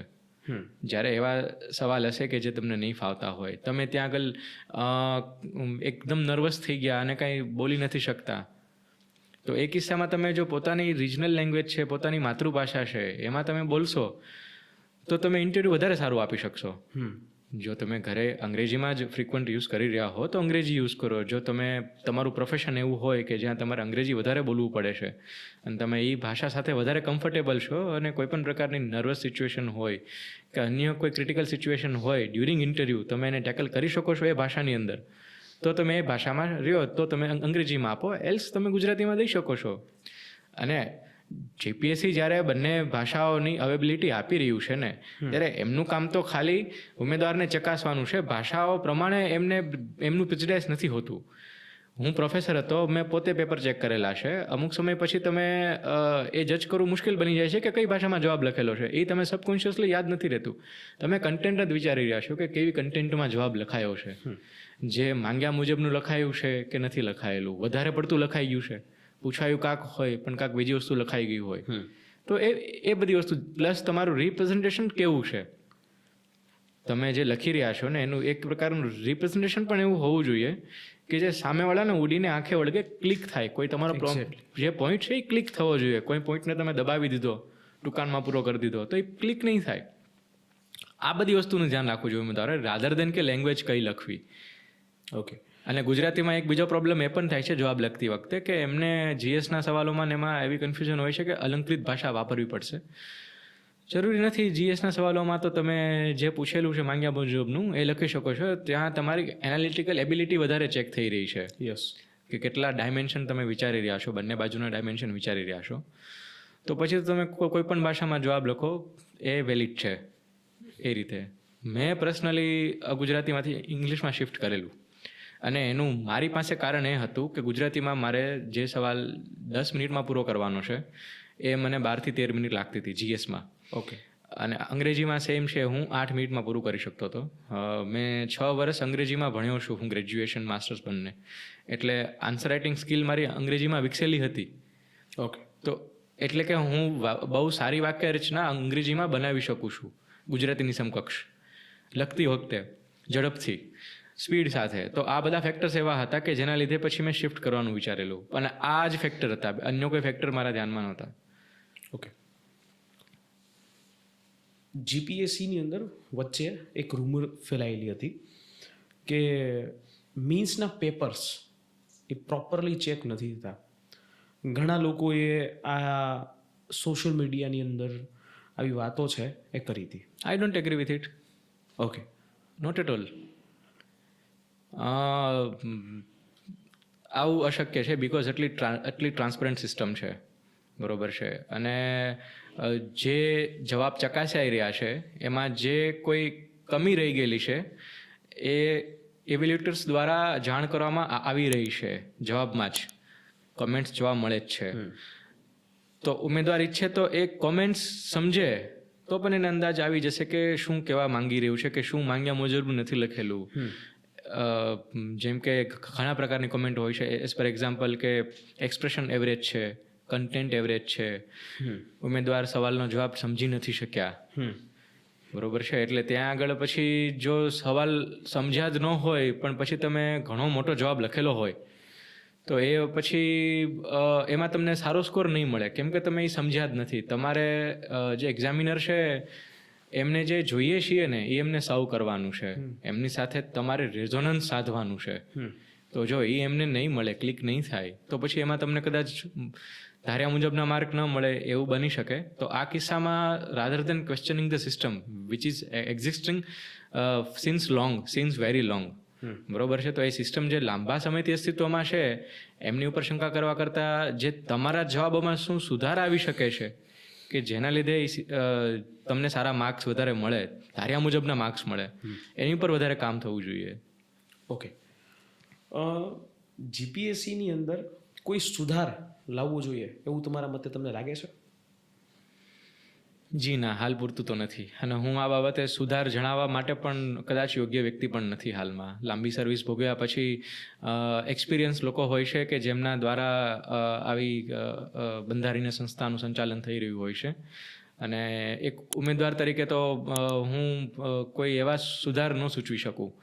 જે રિક્રુટમેન્ટ રૂલ્સ છે એ સરકાર નક્કી કરતી હોય છે અને પેટર્ન જે છે એ ફિલ્ડના એક્સપર્ટ નક્કી કરતા હોય છે. તો હું કદાચ યોગ્ય વ્યક્તિ નથી કોઈ પણ સુધાર સજેસ્ટ કરવા માટે. તમારો સૌથી બેસ્ટ ક્વેશ્ચન કહી શકાય એ ક્વેશ્ચન કયો કે જેમાં તમને કે મજા આવી હોય કે નહીં, ડેટ્સ ધ ક્વેશ્ચન? યસ, એક પેનલિસ્ટ હતા, એમની સાથે લાંબી ચર્ચાઓ થયેલી. એ ચર્ચાઓ થયા પછી મેં જેમ કીધું એમ કે ભાષાઓ બાબતે પણ મેં સ્પષ્ટતા વ્યક્ત કરી દીધેલી કે ગુજરાતીમાં એન્જિનિયરિંગ છે એ થઈ શકે છે અને બહુ સારા એન્જિનિયર્સ લોકોને મળશે. તો આવી જ ચર્ચાઓ થયા પછી એક પેનલિસ્ટે પૂછી લીધેલું કે તમારો આવો એપ્રોચ છે તો તમે સિવિલ સર્વન્ટ થશો કે નહીં થાવ? તો મેં બહુ સાહજિકતાથી સ્માઇલ આપીને વાત કરેલી કે જી હા, હું સિવિલ સર્વન્ટ થઈશ, મને કોન્ફિડન્સ છે. So that was the highlight of my interview. મને અંદાજ હતો કે કદાચ માર્ક થોડા ઓછા આવશે આવા ઇન્ટરવ્યૂ પછી, પણ થોડાક સારા માર્ક છે, રિસ્પેક્ટિવલી માર્ક છે. સો યસ. માર્ક્સ કેટલા? 55-100માંથી. ઓકે. ઓલમોસ્ટ મેં એક જોયું છે કે 55-60, કારણ કે હું પણ ફોલો જે કરું છું રિઝલ્ટ્સને, 55-60 મેક્સિમમ, મેક્સ ટુ મેક્સ જે છે 65 સુધી જાય છે, 65-67 સુધી જાય છે. Yes yes, true. ઓકે. ઇન્ટરવ્યૂની અંદર તમને કોઈ એવું લાગ્યું હોય, માની લો કે યાર આ મિસ થયું આપણાથી, આ પ્રશ્ન મિસ થયો, એવો કોઈ એમ ક્લિકેબલ ક્વેશ્ચન કોઈ ખરો? પ્રશ્ન તો મિસ થયો એવું નથી લાગતું, પણ હું જે વધારે 10 માર્ક વધારે ખેંચી શકે કારણ કે જે વ્યક્તિત્વનું સાતત્ય છે એ જળવાવું જોઈએ. Consistency in personality. જો તમે શરૂઆતમાં થોડા નમ્ર થઈ રહ્યા છો અને પછી તમે હાર્ડકોર થઈ રહ્યા છો તો એ કન્સિસ્ટન્સી નથી તમારી. જો તમારે ખરેખર પોતાની રજૂઆતને બેજોડ બનાવવી છે તો પહેલાં ક્વેશ્ચનથી જ બેજોડ બનાવો. તો પહેલાં ક્વેશ્ચનથી જ સ્પષ્ટ રહો. તો એ તમારી પર્સનાલિટીને વધારે સારી બહાર લાવશે. તો શરૂઆતના અમુક સવાલમાં હું થોડો નર્વસ હતો, જેના લીધે હું એવા જવાબ નહોતા આપી શક્યો કે જેવા મેં પછીથી એકવાર સેટ થઈ ગયા પછી ઇન્ટરવ્યૂમાં આપેલા. ઇન્ટરવ્યૂની અંદર ઘણા લોકોનું એવું, કારણ કે ઘણા બધા સોશિયલ મીડિયાની અંદર એવા વિડીયોઝ આવે છે કે દિવાલનો કલર કેવો હતો, કે પછી બોર્ડનો કલર કેવો હતો, ઇન્ટરવ્યૂએ કેવા કપડાં પહેરેલા છે. આવા બધા જ પ્રકારના એક સોશિયલ મીડિયાની અંદર આવા બધા વિડીયોઝ છે એ ફરે છે. પણ મારું એવું માનવું છે કે ભાઈ ત્યાં એવું વસ્તુ પૂછાતી નથી. ઇન્ટરવ્યૂની અંદર મેઇન બોર્ડ ચેક શું કરે છે? યસ, જો આવા સવાલ પૂછાય પણ ખરા કોઈ પણ વ્યક્તિને કોઈ પણ ઇન્ટરવ્યૂમાં, ખાલી સિવિલ સર્વિસના ઇન્ટરવ્યૂમાં નહીં. એનું પાછળનું કારણ ઉમેદવારનું હાજર જવાબીપણું અને સતર્કતા ચકાસવાનું હોય છે કે શું એ ઇમિડિયેટ આન્સર આપી શકે છે કે નહીં. એ નર્વસનેસ તો નથી ને? એને નર્વસનેસ હોવું એ પણ એક પ્રકારનો નેગેટિવ પોઈન્ટ છે ઇન્ટરવ્યૂનો. ઓકે, એ પણ એક તૈયારીની ખામી જ બતાવે છે. સો તમે જસ્ટિફાય ન કરી શકો ઇન્ટરવ્યૂની નર્વસનેસ. જ્યારે તમે ઈચ્છી રહ્યા હો ને કે ક્લાસ 1 ઓફિસર તરીકે એક લીડરશિપ રોલ માટે એ ઇન્ટરવ્યૂ આપવા જઈ રહ્યા છો, ત્યારે તમારું નર્વસ હોવું એ એલાઉડ નથી. તો એ નર્વસનેસ કેટલી છે ને એ ચેક કરવા માટે જ આવા સિમ્પલ ક્વેશ્ચન પૂછાતા હોય છે. અને બાકી જો તમે પૂછવા ઈચ્છી રહ્યા હો કે કેવા ઉમેદવાર હોવા જોઈએ, કે શું ચકાસી રહ્યા છે ઇન્ટરવ્યૂમાં, તો એ પર્સનાલિટી ચકાસી રહ્યા છે કે એ કેટલા ઓનેસ્ટ છે, નિખાલસ કેટલા છે, સ્પષ્ટ વક્તા છે કે સ્પષ્ટ વક્તા નથી. મોટાભાગના ઓફિસર સ્પષ્ટ હોય છે પોતાની વાતોમાં. એટલા માટે પછી એ પોલિટિકલી કરેક્ટ છે કે નથી, એ ન્યુટ્રલ છે કે નથી. જે પોલિટિકલ ન્યુટ્રાલિટી આપણે સિવિલ સર્વિસીસમાં ભણીએ છીએ, શું એ ખરેખર એમનામાં છે કે નથી. અને એ પોતે બીજી જે લાક્ષણિકતાઓ આપણે એથિક્સમાં ભણીએ છીએ, ઇન્ટિગ્રિટી છે, મોરલ વેલ્યુઝ છે, એ બધી એમનામાં છે કે નહીં આ ચકાસાતું હોય છે. એટલે સવાલ અલગ અલગ રીતે પૂછી શકાય છે. સામાન્યતઃ હું તમને એવો સવાલ પૂછું કે જેના દ્વારા હું ઈચ્છી રહ્યો છું કે તમે કોઈ વસ્તુને ક્રિટિસાઇઝ કરો, તો તમે કેટલા સારા ક્રિટિસિઝમ કરી શકો છો, કેટલા સારા ક્રિટિક્સ છો એ બાબતમાં, તમારી એનાલિટિકલ એબિલિટી પણ કેટલી સારી છે, આ બધું જ ચકાસાતું હોય છે. ગવર્મેન્ટની કોઈ પોલિસીસ હોય છે તો એની ઉપર ક્રિટિક્સ કરી શકીએ, કારણ કે જનરલી દરેક ઇન્ટરવ્યૂની તૈયારી કરનારા ઉમેદવારો છે એમના મગજમાં એક ક્વેશ્ચન હોય છે કે શું હું ત્યારે બોર્ડની સમક્ષ ગવર્મેન્ટની કોઈ પોલિસી ઉપર ક્રિટિક્સ કરીશ તો માર્ક્સ કપાશે. તો આ બાબતે તમારો શું વ્યૂ છે? Same point of view mains માટે હોય છે. મેઇન્સ માટે પણ કોઈ એક પોલિસી આપ્યા પછી પૂછે જ છે કે ચર્ચા કરો કે શું કહેવા ઈચ્છો છો. બંને બાજુની ચર્ચા કરવાની થાય જ છે. વિવેચના કરો, બરોબર છે. ક્રિટિકલી એનાલાઇઝ, ક્રિટિકલી બરોબર છે, તો એ થાય જ છે. એટલે જ્યારે આવી કોઈ ક્રિટિસિઝમ પૂછાયેલી હોય તો બંને બાજુના પક્ષ રજૂ કરવા જોઈએ. અને પછી તમારો મત એવો જ હોવો જોઈએ, એટલે જે તમે ઈચ્છી રહ્યા છો, પણ એક આદર્શ મત એવો હોય છે કે સરકાર પોતાના રિસોર્સિસનું ઇન્વેસ્ટમેન્ટ કર્યા પછી કોઈ પોલિસી તૈયાર કરતું હોય છે. એમની પાસે ઘણા બધા રેશનલ એમની પાસે હોય છે, એમના ઘણા કારણો હોય છે, જે એમના ટાર્ગેટેડ આઉટકમ હોય છે એ પણ ધ્યાનમાં લેવા જેવા હોય છે. તો તમે જો અલ્ટિમેટલી કોઈ વર્ડિક્ટ આપી રહ્યા હો કે આ પોલિસી છે એને કદાચ કન્ટિન્યુ કરવી કે ન કરવી એવો પૂછાયેલો હોય, જે મને પૂછાયેલો કે એવું કંઈ શું છે, તો એમાં એ ખાસ જોવું જોઈએ કે એના લોંગ ટર્મ બેનિફિટ શું છે, કે પછી એની ટાર્ગેટેડ ઓડિયન્સ કઈ છે, કયા પરિબળો હતા કે જેને લીધે આવી પોલિસી બનાવવી પડી. You C, we are welfare state. Okay, અને વેલફેર સ્ટેટ તરીકે આપણે બધાને વ્યવસ્થિત સર્વ કરવાના છે. તો કોઈ પણ પોલિસી પરફેક્ટ નથી હોતી, બરોબર છે. અને એટલા માટે જ આપણે કોન્સ્ટિટ્યુશનમાં પણ એમેન્ડમેન્ટની સુવિધાઓ છે. Yes, which is the highest policy for the government. So આવા એમેન્ડમેન્ટ્સ તો થતા જ હોય છે. એટલે તમે એ સેન્સમાં કહી શકો છો સુધાર હોય તો એનું સોલ્યુશન સાથે સજેસ્ટ કરો કેમ કે ખાલી તમે સુધાર જણાવશો કે આવું આવું ચેન્જ કરવા જેવું છે તો સાથે સોલ્યુશન પણ જણાવો. બની શકે કે તમારું સોલ્યુશન ઇન્ટરવ્યુઅર સાંભળ્યા પછી કદાચ એમનું ઇમ્પ્લિમેન્ટેશન પણ આગળ જઈને થાય. સો એ એક મત રાખવો કે બંને પક્ષ રજૂ કર્યા પછી ક્રિટિકલી એનાલાઇઝ કરી લેવું કે ખરેખર પોલિસી ખરાબ છે કે એની ટાર્ગેટેડ ઓડિયન્સ કઈ છે, કે એમાં લાભ થઈ રહ્યા છે. બની શકે કોઈ પણ યોજના હાલમાં અત્યારે એટલી સફળ ન હોય પણ લાંબા ગાળે એ બહુ મહત્વનો ભાગ ભજવવાની હોય. તો આ બધી વસ્તુ વિચારીને પોલિટિકલી કરેક્ટ આન્સર આપવો જોઈએ. ડેફિનેટલી બહુ સરસ વાત કરી કે ભાઈ તમારા જે એક્સપિરિયન્સ છે એ એક્સપિરિયન્સ હું એવું માનું છું કે આવનારી જે એક્ઝામ્સ છે એની અંદર તમામ એસ્પિરન્ટ્સ એને આ કામ લાગશે. હવે ઇન્ટરવ્યૂની તો આપણે ચર્ચા કરી પણ એમાં હજી એક લાસ્ટ ક્વેશ્ચન. યસ. ઈસરોનું ઇન્ટરવ્યૂ હાર્ડ હતું કે જીપીએસસીનું? ઓહ, ઈસરોનું હાર્ડ હતું. ઈસરો કઈ રીતે? યસ, ઈસરોના ઇન્ટરવ્યૂ ના ડાયમેન્શન્સ બહુ બધા હતા. બંનેમાં રિયલ લાઈફ ચેલેન્જીસ આપેલી હતી. જેમ કે મને ઈસરોમાં પૂછાયેલું કે કોઈ સિસ્ટમ છે, કોઈ સેટેલાઇટની સિસ્ટમ છે ફેલ જઈ રહી છે તો કઈ રીતના એમાં મોડિફિકેશન લાવી શકાય. એ પણ એક રિયલ લાઈફ એક્ઝામ્પલ હતો. એ પણ મેં ફેસ કરેલો છે. ઈસરોનું એટલે હાર્ડ હતું કે ડાયનેમિક્સ બહુ મેં કીધું એમ હાય હતા. એક બુક આવે છે ઇલેક્ટ્રોનિક્સમાં, માઇક્રો ઇલેક્ટ્રોનિક્સની, સિડ્રા એન્ડ સ્મિથ દ્વારા લખાયેલી છે એ બુક. એ બુક લગભગ એના દરેક ચેપ્ટરમાંથી મને કંઈક ને કંઈક પૂછાઈ ગયેલું. અને આવું ખાલી એક જ પેનલિસ્ટે પૂછેલું. ઓકે. બીજા 7-8 પેનલિસ્ટ હતા ઇન્ટરવ્યૂમાં અને એ પોતાના ફિલ્ડના એક્સપર્ટ હતા. ઓકે. અને એન્જિનિયરિંગની ખાલી જે મારી ફિલ્ડ હતી એમની સિવાયના પણ એન્જિનિયરિંગની બીજી ફિલ્ડના ક્વેશ્ચન હતા જે આપણે જનરલી ફર્સ્ટ યરમાં ભણતા હોઈએ છીએ. સો ડાયવર્સિફાઈડ હતું ઇન્ટરવ્યૂ, એટલે ઈસરોનું હાર્ડ હતું એટ ધેટ ટાઈમ. સો આઈ સે ફોર ધ ઈસરો. સૌથી ટફ ઇન્ટરવ્યૂ હોય છે ભાભા એટોમિક રિસર્ચ સેન્ટરનું. અચ્છા. હા, એ સિવિલ સર્વિસ કરતાં પણ ટફ ઇન્ટરવ્યૂ કન્ડક્ટ થતું હોય છે. કઈ રીતે tough? The level of question were really tough. બહુ ડીપ એનાલિટિકલ નોલેજ જોઈએ છીએ, સ્પેસિફિક ફિલ્ડનું પણ નોલેજ જોઈએ છીએ અને એઝ એ પર્સન પણ અમુક સ્કિલ્સ તમારી પાસે હોવી જોઈએ. કોમ્પ્રિહેન્શન સ્કિલ બહુ સારી હોવી જોઈએ. ઓકે.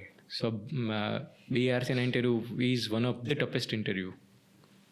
ઓકે.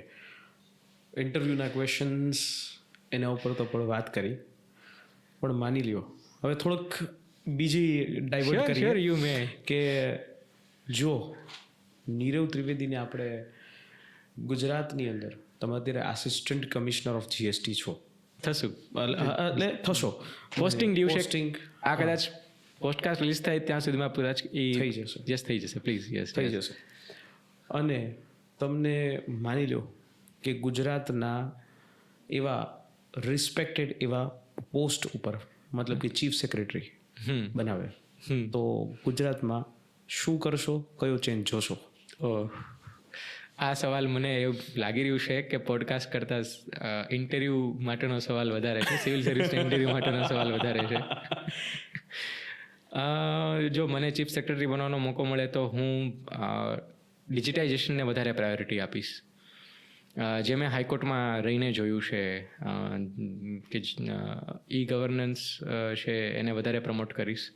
ફેસલેસ ગવર્નન્સ થાય એ એક વધારે ખાસ ધ્યાન રાખીશ. અને એ સિવાય મને એક અંગત ઈચ્છાઓ છે, એ મારી પોતાની જ ઈચ્છાઓ છે. કેમ કે મેં ટેકનિકલ વર્ક પોલીસમાં પણ કરેલું છે, ટેકનિકલ બેકગ્રાઉન્ડમાંથી પણ બિલોંગ કરું છું, અને સાયબર ક્રાઇમ વધી રહ્યા છે એ પણ મારા ધ્યાનમાં છે. તો એક એવી ઇન્સ્ટિટ્યૂટની સ્થાપના થાય સરકારશ્રી દ્વારા કે જે સાયબર ક્રાઇમ માટે રિસર્ચ અને ડેવલપમેન્ટનું કામ કરે છે. એમની પાસે પોતાની પાસે ક્વાસી જ્યુડિશિયલ બોડી તરીકેની પણ થોડી ઘણી સત્તાઓ હોય કે જેના લીધે જે સાયબર ક્રાઇમ છે એમનું જે જ્યુડિશરી ઉપરનું બર્ડન છે એ પણ થોડું ઘટે.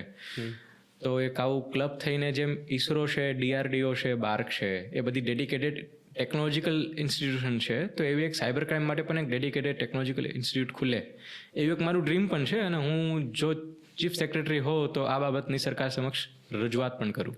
ઓકે. આપણે આ બધી વાતો કરી પણ એક વાત આપણે રહી ગઈ, અને એ છે હાઈકોર્ટ. યસ. હાલની અંદર તમે હાઈકોર્ટની અંદર કઈ પોસ્ટ ઉપર છો? Yes, I am currently working as a deputy section officer at Gujarat high court. Okay. ડીવાયએસઓની અત્યારે એક એક્ઝામ જે છે હમણાં જ ઇલિમિનેશન ટેસ્ટનું રિઝલ્ટ આવ્યું Yes. અને આપણો પોડકાસ્ટ જે છે એ આવશે એટલે મેન્સના ડીવાયએસઓ મેન્સની પ્રિપેરેશન કરનારા એસ્પિરન્ટ્સ માટે ખૂબ ફાયદાકારક થાય યસ છે. ટ્રુ. ડીવાયએસઓ અને ડીવાયએસઓ મીન્સ અને એની પણ તમે પ્રિપેરેશન કરી અને ડીવાયએસઓની અંદર અત્યારે છો. હાઈકોર્ટની અંદર જોબ કરવી સારી કે સ્ટેટ ગવર્મેન્ટમાં? બંને સારી છે, કઈ રીતે? કોઈ ઇલેબરેશન? બંને કોઈ સિમિલર points ઉપર? જોબ છે. હા. બંને જગ્યાએ તમારે સરકારશ્રીને અથવા તો લોકોને, સામાન્યતઃ સરકારશ્રી બી લોકો માટે જ કામ કરે છે એટલે લોકોને જ સર્વ કરવાના છે. બંને જોબ સારી છે અને બંને જગ્યાએ યથાયોગ્ય કામ રહે છે. સો બંને જગ્યાએ પ્રયાસ કરવા જોઈએ. જે તમને જો બંને ઓપોર્ચ્યુનિટી તમારી પાસે હોય તો હું ઈચ્છીશ કે તમે હાઈકોર્ટને સર્વ કરો તો વધારે બેટર છે. અંગત રીતે મારું એવું માનવું છે, કારણ કે હું પીએસઆઈમાં હતો ને ત્યાં ફિક્સ પગાર હતો મને, અને હાઈકોર્ટમાં ફૂલ પે હતો. તો એ એક મોનિટરી બેનિફિટ હોય તો તમે પોતાના પરિવારનું વધારે સારી રીતે ભરણ પોષણ કરી શકો છો. એ વસ્તુને બાદ કરતાં તો બંને નોકરી ઓલમોસ્ટ સિમિલર જ છે. એ કિસ્સામાં તો કોઈ પણ સરકારી નોકરી સિમિલર જ છે. બધા વ્યક્તિઓ પોતાની જવાબદારી નિભાવવાની જ છે. ઓકે. તમે પીએસઆઈનું એક વાત કરી, પીએસઆઈની એક્ઝામ પણ પાસ કરેલી? હા, હું વાયરલેસ પીએસઆઈની એક્ઝામ મેં પાસ કરેલી. એની આખી રિક્રુટમેન્ટ મેં કમ્પ્લીટ કરેલી. ઓકે. તો હવે અત્યાર સુધીમાં કેટલી ગવર્મેન્ટ એક્ઝામ્સ તમે પાસ કરી, કેટલામાં ફેલ થયા? ફેલિયરનું લિસ્ટ બહુ લાંબુ છે. આ જનરલી કોઈ પણ સારા ઉમેદવારને હશે જ કે એનું ફેલિયરનું લિસ્ટ લાંબુ હોય છે.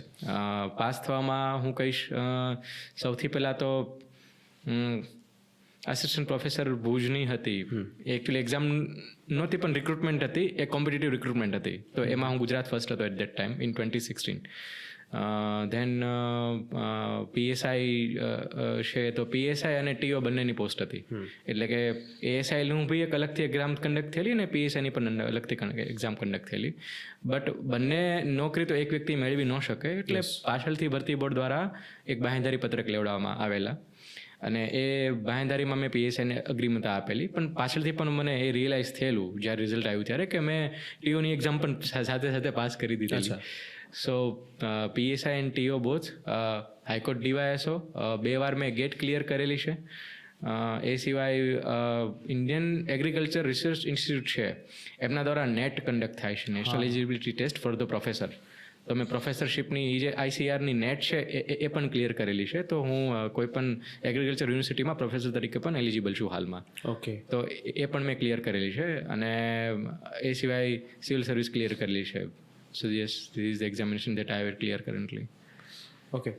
આટલી બધી એક્ઝામ્સ ક્લિયર કરી અને ક્યારેય નીરવ ત્રિવેદીને થોડોક પર્સનલ સવાલ જાઉં છું, હા, વેકેશન કરવાનો મૂડ ખરો? નહીં, જરા પણ નહીં. માની લો કે વેકેશનમાં તમારે જવું છે તો કોઈ જગ્યા ખરી કે ઈચ્છા હોય કોઈ પણ વ્યક્તિને કોઈક જગ્યાએ ઈચ્છા ભારતમાં જ ફરું. અચ્છા. સંપૂર્ણ ભારત દર્શન કરું, બાકી છે મારાથી. પણ પહેલી પ્રાયોરિટી તો ભારતના દરેક ખૂણા ખાંચરામાં ફરવું, સંસ્કૃતિની વિવિધતા છે એને માણવું, એ મારી પહેલી પ્રાયોરિટી હશે. પણ વેકેશન લેવાનો કોઈ વિચાર નથી. તમે કામ કરી રહ્યા હો તો વેકેશન શું લેવું, આરામ હરામે. આપણા પ્રાઇમ મિનિસ્ટર મોદી સરની જેમ. એબ્સોલ્યુટલી. એક્ઝેક્ટલી. એમની એક ક્વોલિટી છે ને સર, દરેક યુવાનોની અંદર ઇન્સ્પાયર કરેવી છે કે દિવસની અંદર ઓલમોસ્ટ 15-16 કલાક એ કામ કરે છે અને at the age of 60 above, કે ભાઈ 60 વર્ષ ઉપરના જે અત્યારે આપણે જોઈએ કે એ આપણી એજના લોકો છે હવે રિટાયરમેન્ટ લઈ લેતા હોય અને આરામથી મસ્ત ચિલ કરતા હોય. અને કદાચ આપણે પણ ભવિષ્યની અંદર એ સ્ટેજ ઉપર પહોંચશું તો આપણે ત્યારે એ જ વિચારશું કે ભાઈ હવે સાયન્સ ઇન્ડિયા બદલ રહ્યા છે 60 વર્ષ પછી, પણ હવે સારા વ્યક્તિઓ સ્ટાર્ટઅપ ખોલી રહ્યા છે. Yes exactly. બટ આપણે હવે નેક્સ્ટ થોડુંક ચેન્જ જે છે એ આવે છે. બટ એ સમયે પ્રધાનમંત્રી જે છે એ ખૂબ સરસ મજાનો આખો દેશ જે છે એ સંભાળી રહ્યા છે. અને પ્રધાનમંત્રીની મને મોદી સાહેબ જે છે ને એ બહુ એકદમ હાર્ટલી જે છે હું એના ફેન છું. કારણ કે એમની જે કામ કરવાની રીત એ મને હંમેશા ઇન્સ્પાયર કરે છે કે ભાઈ તમે જ્યાં સુધી તમને સક્સેસ નથી મળતું, એક તો ડ્રીમ બિગ, બરાબર, થિંક બિગ, મોટું વિચારો. શું કામ ભાઈ નાનું નાનું વિચારો છો? મોટું વિચારો, અને એ વિચારો છો તો એને તમે સાકાર કરવા માટે તમે તમારો જે એફર્ટ્સ છે એ એફર્ટ્સ જે છે સંપૂર્ણ એફર્ટ્સ તમે લગાડી દો. તો થોડોક હજી પર્સનલ જઈશ, if you don't mind. No but Nirav Trivedi છે, એમણે આપણે એક વાત આપણે સ્ટોપ કરી કે નીરવ ત્રિવેદીની મેરેજ નથી થયા, એનું સારું પાત્ર મળશે ત્યારે થશે. બટ નીરવ ત્રિવેદી છે એ કેવું પ્રકારનું સારું પાત્ર છે એ શોધી રહ્યા છે. એમને લાઈફ પાર્ટનર તરીકે કેવો વ્યક્તિત્વ જોઈએ છે? બહુ ખાસ નથી. કામ હોય, મેચ્યોર હોય, વેલ સ્પોકન હોય, ઇન્ટેલેક્ચ્યુઅલ હોય, સાથે ચર્ચા કરી શકીએ. That's it, nothing more. I hope કે આ પોડકાસ્ટ પછી નીરવ ત્રિવેદી નામના not at all. You see, કોઈ પણ વ્યક્તિ છે ને એ પોતાની પર્સનલ અને પ્રોફેશનલ લાઈફમાં અલગ અલગ હોય. એટલે હું નથી ઈચ્છતો કે કોઈ પણ મારા જીવનસાથી મને કોઈ મારા પ્રોફેશનને લીધે પસંદ કરે, પણ મારું જે અંગત વ્યક્તિત્વ છે એ વ્યક્તિત્વના આધારે પસંદ કરે. અને હું કદાચ અન્ય મારા પિયર્સને પણ એવી જ સલાહ આપીશ કે એ પણ પોતાના જીવનસાથીને એના પ્રોફેશનને બાદ કરતા વ્યક્તિ તરીકે કેવા છે એવું જોઈને જ એમને પસંદ કરે. કેમ કે તમે પરિવારમાં છે ને એ નથી જે તમે બહારની દુનિયા માટે છો. મારા પેરેન્ટ્સ માટે હું સિવિલ સર્વિસ પાસ થયેલો ઉમેદવાર નથી. એમના માટે તો હું એમનો પોતાનું સંતાન જ છું. તો મારા જીવન સાથી માટે હું એમનો સોલમેટ હોઈશ. તો એવી મારી કોઈ ઈચ્છા નથી કે એ મારી જે પ્રોફેશનલ સક્સેસ છે એને જોઈને એ મને પસંદ કરે, પણ રાધર દેન એ મને મારા વ્યક્તિત્વને જોઈને પસંદ કરે. તમારી લાઈફની અંદર ઇમોશનલ એવી કોઈ મુમેન્ટ? હા, ઇમોશનલ મોમેન્ટ એ હતી કે મારા ગ્રાન્ડફાધરની ડેથ મારા હાથોમાં થયેલી હોસ્પિટલમાં. So it was very emotional for me at that time. Okay. તો સર, ગુજરાતના એ પ્રિપેરેશન કરનારા હજારો વિદ્યાર્થીઓને પોડકાસ્ટની એના એન્ડિંગમાં આપણે કોઈક એવો મેસેજ શું કહેવા માગો છો એમને, કે શું કરવું જોઈએ અને ક્યાં સુધી કરવું જોઈએ, કેવી રીતે કરવું જોઈએ? આ બધી જ વસ્તુ પર આપણે ચર્ચા કરી, પણ તમારા તરફથી કોઈ એવો એક એનો સંદેશ, એક મેસેજ એ આપો. એક જ લાઇનમાં આપીશ. The night is darkest just before the dawn, but let me assure you the dawn is coming. રાત્રિ હંમેશા સૂર્યના પહેલા પ્રકાશ પહેલાં ખૂબ જ અંધારી હોય છે, પણ એ હંમેશા એશ્યોરન્સ રાખવું કે સૂર્ય ઉગવાનો જ છે. Very good sir. તો દોસ્તો, તમે જોઈ રહ્યા છો લક્ષ્યમ એકેડેમી દ્વારા નીરવ ત્રિવેદી સર સાથેનું પોડકાસ્ટ. અને આ પોડકાસ્ટથી મને એવું ચોક્કસથી લાગે છે કે એવા હજારો વિદ્યાર્થીઓ છે ને, એના દિલની અંદર સરના જે વિચારો, સરના અનુભવો, આ બધા એ એમની દિલની અંદર ઘર કરશે. અને આ પોડકાસ્ટ જોઈ અને એ બે વિદ્યાર્થીઓના મનમાં પણ પ્રેરણા જાગશે ને, તો આ પોડકાસ્ટનું કરવાનું જે આશય છે, મહત્ત્વ છે, એ ઉદ્દેશ્ય છે, એ સંપૂર્ણ સાકાર થશે. તો દોસ્તો, આ પોડકાસ્ટ છે એમને મેક્સિમમ લોકો સુધી શેર કરજો. અને સર, તમારો એક વેલ્યુએબલ ટાઈમ આપી અને અમારા પોડકાસ્ટ પ્રોગ્રામની અંદર આવ્યા એ બદલ આપનો પણ ખૂબ ખૂબ આભાર. ખૂબ ઇન્વાઇટિંગ મી હિયર. હજી અમે એવા ઈચ્છી રહ્યા છીએ, બટ આ સમયની એક અવેલેબિલિટીને લીધે આપણે પોડકાસ્ટ છે એમને પૂરું કરવું પડે. બટ કહેવાય ને કે સર સાથે એટલા હમ્બલ જે છે કે સર સાથે કદાચ રાતનો નાઇટ આઉટનો પ્રોગ્રામ થઈ શકે એમ છે.